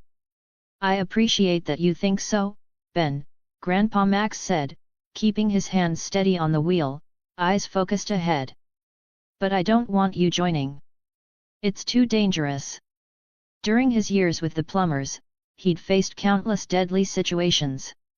Surviving them all still felt like a miracle. Now that he was retired, all he wanted was to spend his remaining years peacefully with his family. Why, Grandpa? Being a hero is awesome. Ben frowned, puzzled. What kid didn't dream of being a hero, someone admired by everyone, who could change the world with just a flick of the wrist? Lucian sat quietly beside them.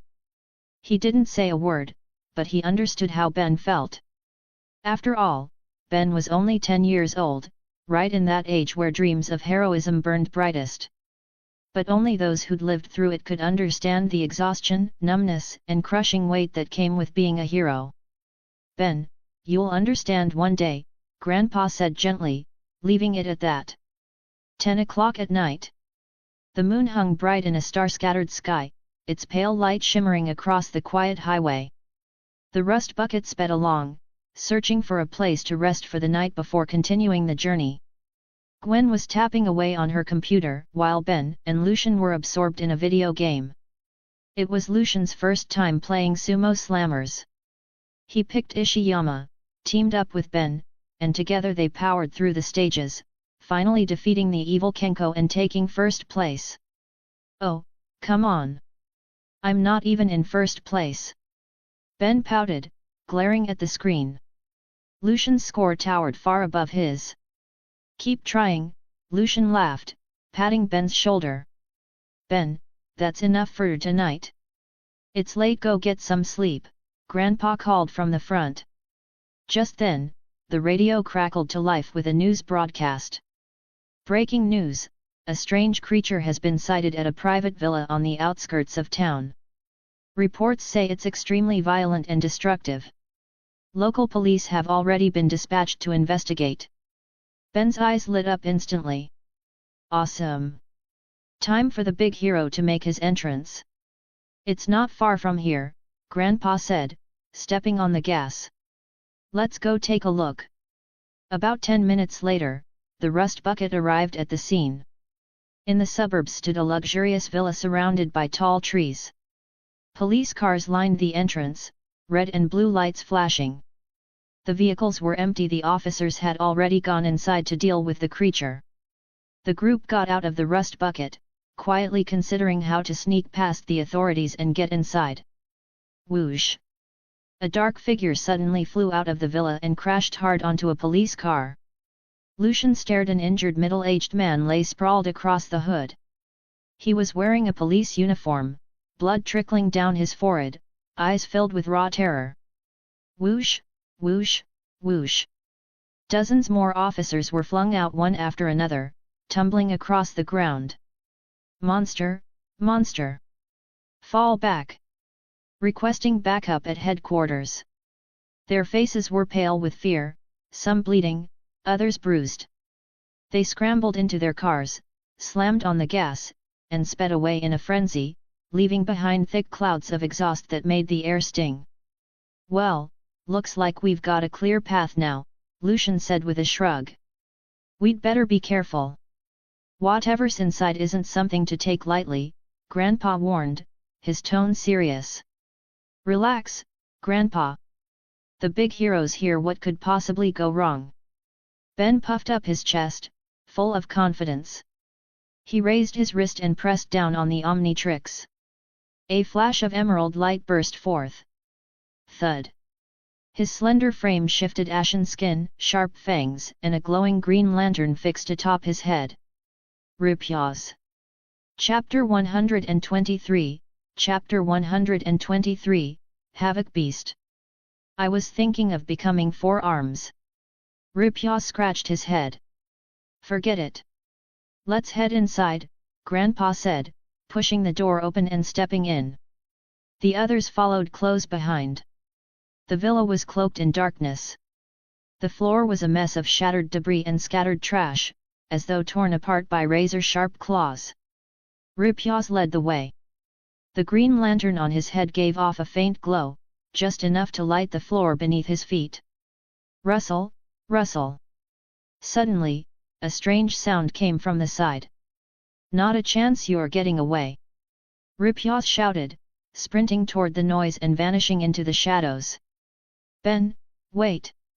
Grandpa reached out to stop him, but Rupya's slick, eel-like arm slipped right through his grasp. Without the glow from Ripya's lantern, the darkness swallowed the room whole. The air turned heavy and eerie, the silence broken only by the occasional creak. No one could tell what might come lunging out of the shadows next. Gwen instinctively gripped Lucian's arm, glancing around nervously, her face pale. Lucian was about to speak when Grandpa's expression shifted sharply. He shoved them both aside. Roar! A black shadow shot past Lucian's ear, claws glinting in the dim light, missing him by barely a few centimeters. The slicing wind grazed his cheek like a knife. Without hesitation, Lucian wrapped his arm around Gwen and used the momentum to roll backward, distancing them from the attacker. When he looked again, the shadow had already vanished, melting seamlessly into the surrounding darkness. The enemy was hidden, while they were exposed. Not a good position to be in. Lucian raised the Omnitrix, switched to the light-based hologram form, and slammed his hand down. Thud! A flash of green light burst forth, fleeting and sharp. Buzz shock appeared as a streak of green lightning, darting upward into the ornate chandelier. Click! Instantly, the villa's grand hall was flooded with light. Returning to Grandpa Max's side, Buzz shock asked, "Grandpa, did you see what that thing was?" "The lighting was too dim, I couldn't make it out," Grandpa Max said, shaking his head. "But that roar, it sounded familiar. If I'm right, that species was supposed to have gone extinct on Earth long ago. What kind of monster was it?" Gwen clutched her sleeve, her voice trembling slightly. Just moments ago, she and Lucian had narrowly escaped an ambush. "Let's find Ben first," Grandpa said firmly. His tone carried a weight of concern. Something about this situation didn't feel simple. Suddenly, a powerful gust of wind swept down from above. Buzzshock's body tensed. Without hesitation, he lifted his hand and fired a surge of crackling green electricity into the air. Crackle! A red creature was struck midair, convulsing violently before tumbling to the floor with a thud. In a flash, Buzzshock appeared beside it, studying the creature carefully. It stood barely half a meter tall, its skin a deep crimson. Sharp fangs jutted from its mouth, claws glimmering faintly under the light. For an alien creature, it wasn't large-small, almost pitifully so. "It's the Havoc Beast. I didn't expect it to really be this one," Grandpa said as he approached. "Grandpa, you know this kind of monster?" Gwen asked in surprise. "Yes. Back when I was a plumber, I caught one of these creatures before." Grandpa Max's eyes reflected a trace of nostalgia. "Though it looks small, its destructive power is tremendous. It poses an extremely high threat to civilians. But I thought we already captured all of them? And this Havoc Beast looks familiar. Hey? Could it have escaped again?" Gwen asked nervously. "Impossible." Grandpa shook his head firmly. "I locked it inside the null void. There's no way it could have escaped. Aside from a handful of unbelievably powerful aliens, almost no one could break free from the prison of the null void." As they spoke, the Havoc Beast lying on the floor suddenly opened its eyes, glowing with a violent, blood-red light. It leapt up, ignoring the burns and injuries covering its body, and lunged straight at Gwen with a vicious snarl. "Ah!" Gwen's face went pale. She tried to summon her water magic, but it was already too late. Buzzshock had been ready all along, keeping a close eye on the Havoc Beast. Crackle! A dazzling bolt of green lightning, as thick as a bowl, burst from Buzzshock's palm, crackling with terrifying energy as it slammed into the creature. The strike roasted the Havoc Beast inside and out. It hit the ground hard, twitching violently as smoke rose from its scorched body. Phew! Gwen exhaled in relief. "Thanks, cuz."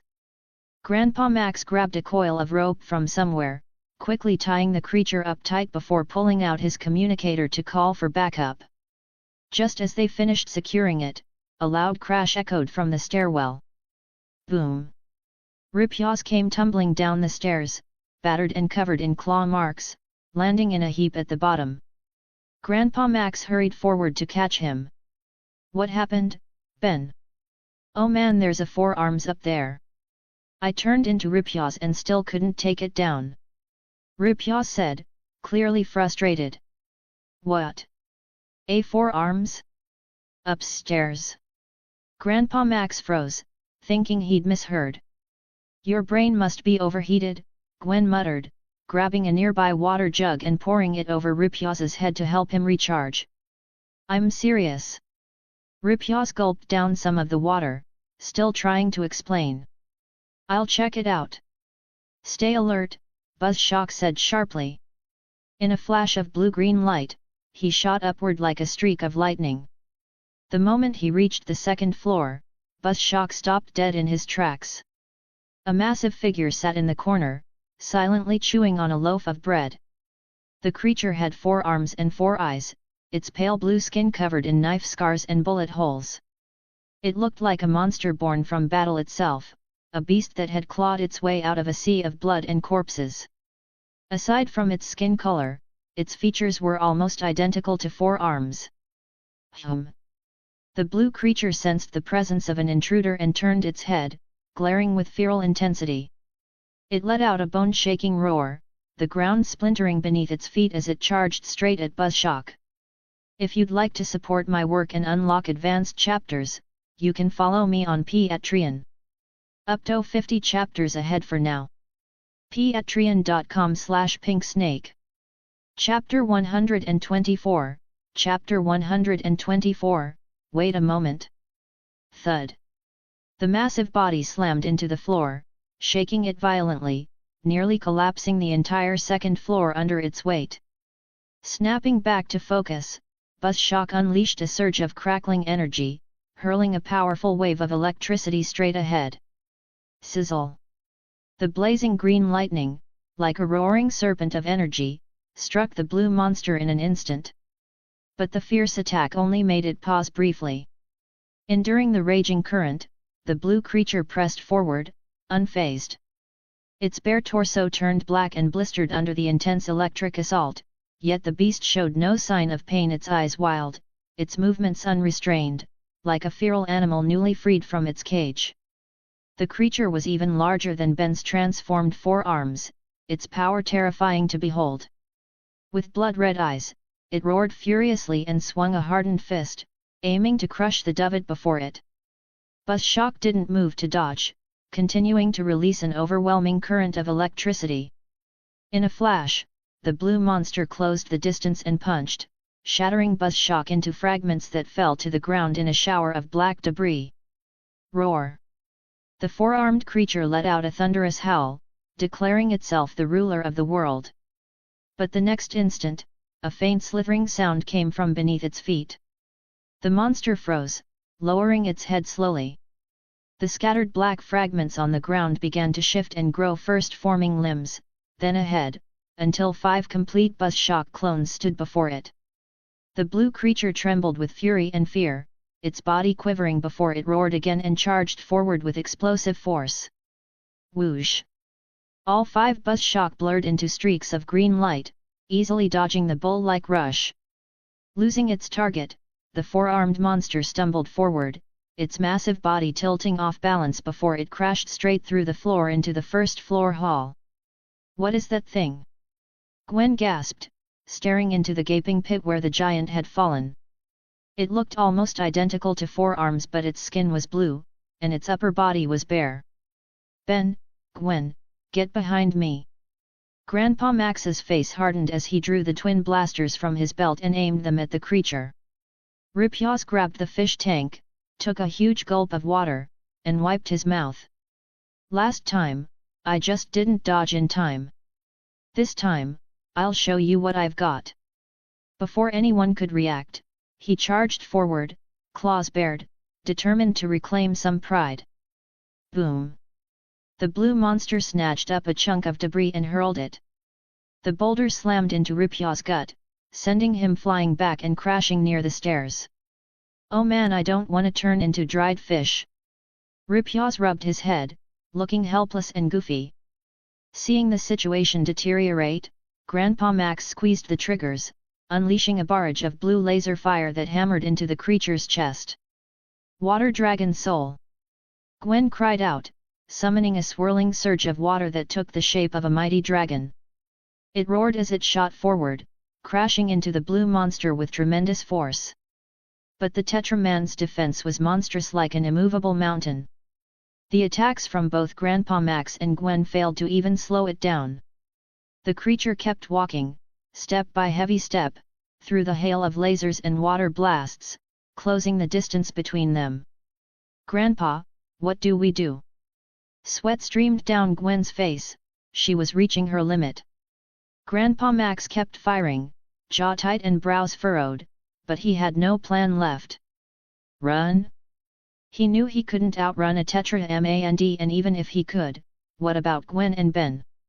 The blue monster spread its forearms wide, looming like a demon from legend, ready to strike. Crackle! 5 brilliant streaks of green lightning descended from above, slamming into the ground between them and the monster, blocking its advance. "It's Buzzshock! Cuz is here!" Gwen's eyes lit up, hope surging in her chest. As long as Lucian was there, it felt like nothing in the world could hurt them, not even the sky falling. In the wrecked hall, 5 Buzzshocks stood side by side, their bodies crackling with blue-green light as they surrounded the four-armed monster. Ha ha ha! They let out sharp, shrill screeches, raising their palms to unleash torrents of electricity.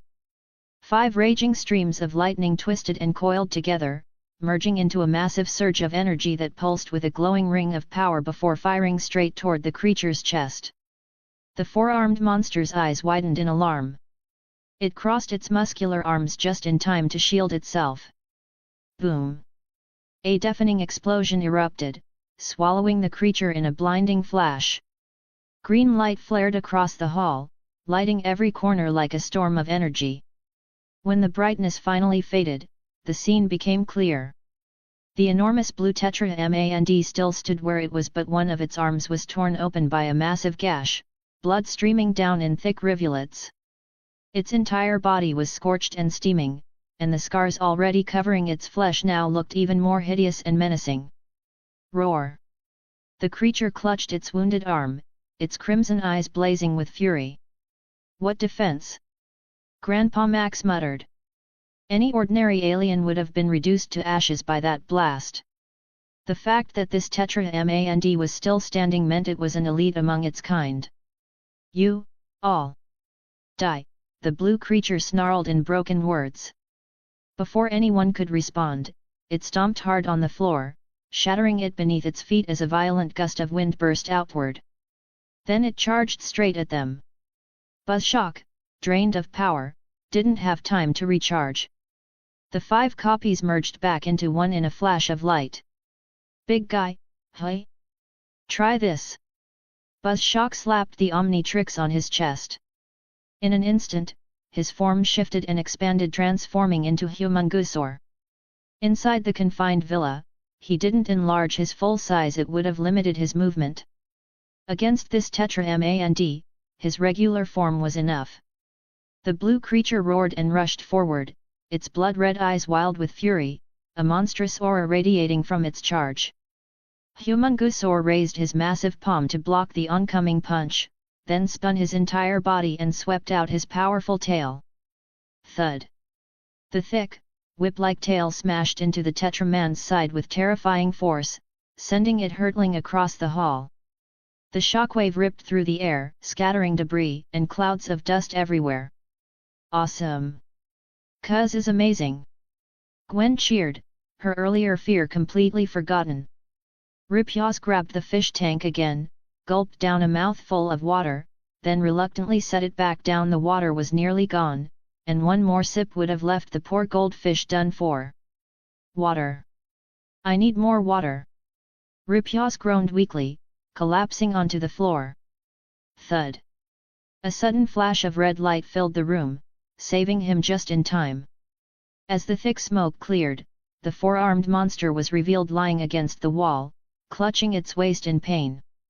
Humongousaur stepped forward and grabbed him by the torso, lifting him effortlessly like a child holding a toy.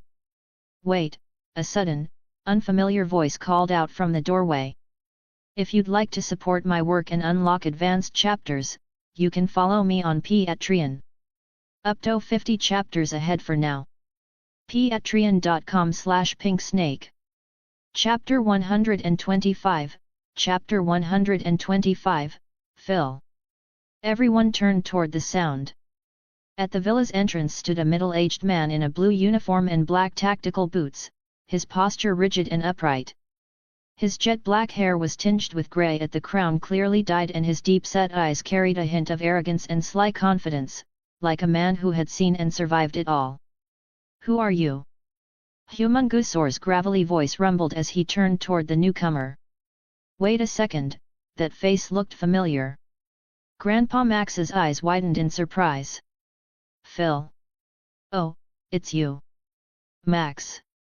Phil grinned and walked over, pulling him into a quick hug. "It's been years. You haven't changed a bit." Grandpa Max chuckled, studying the man's youthful appearance. "Not true, time spares no one." Phil gave a wry smile.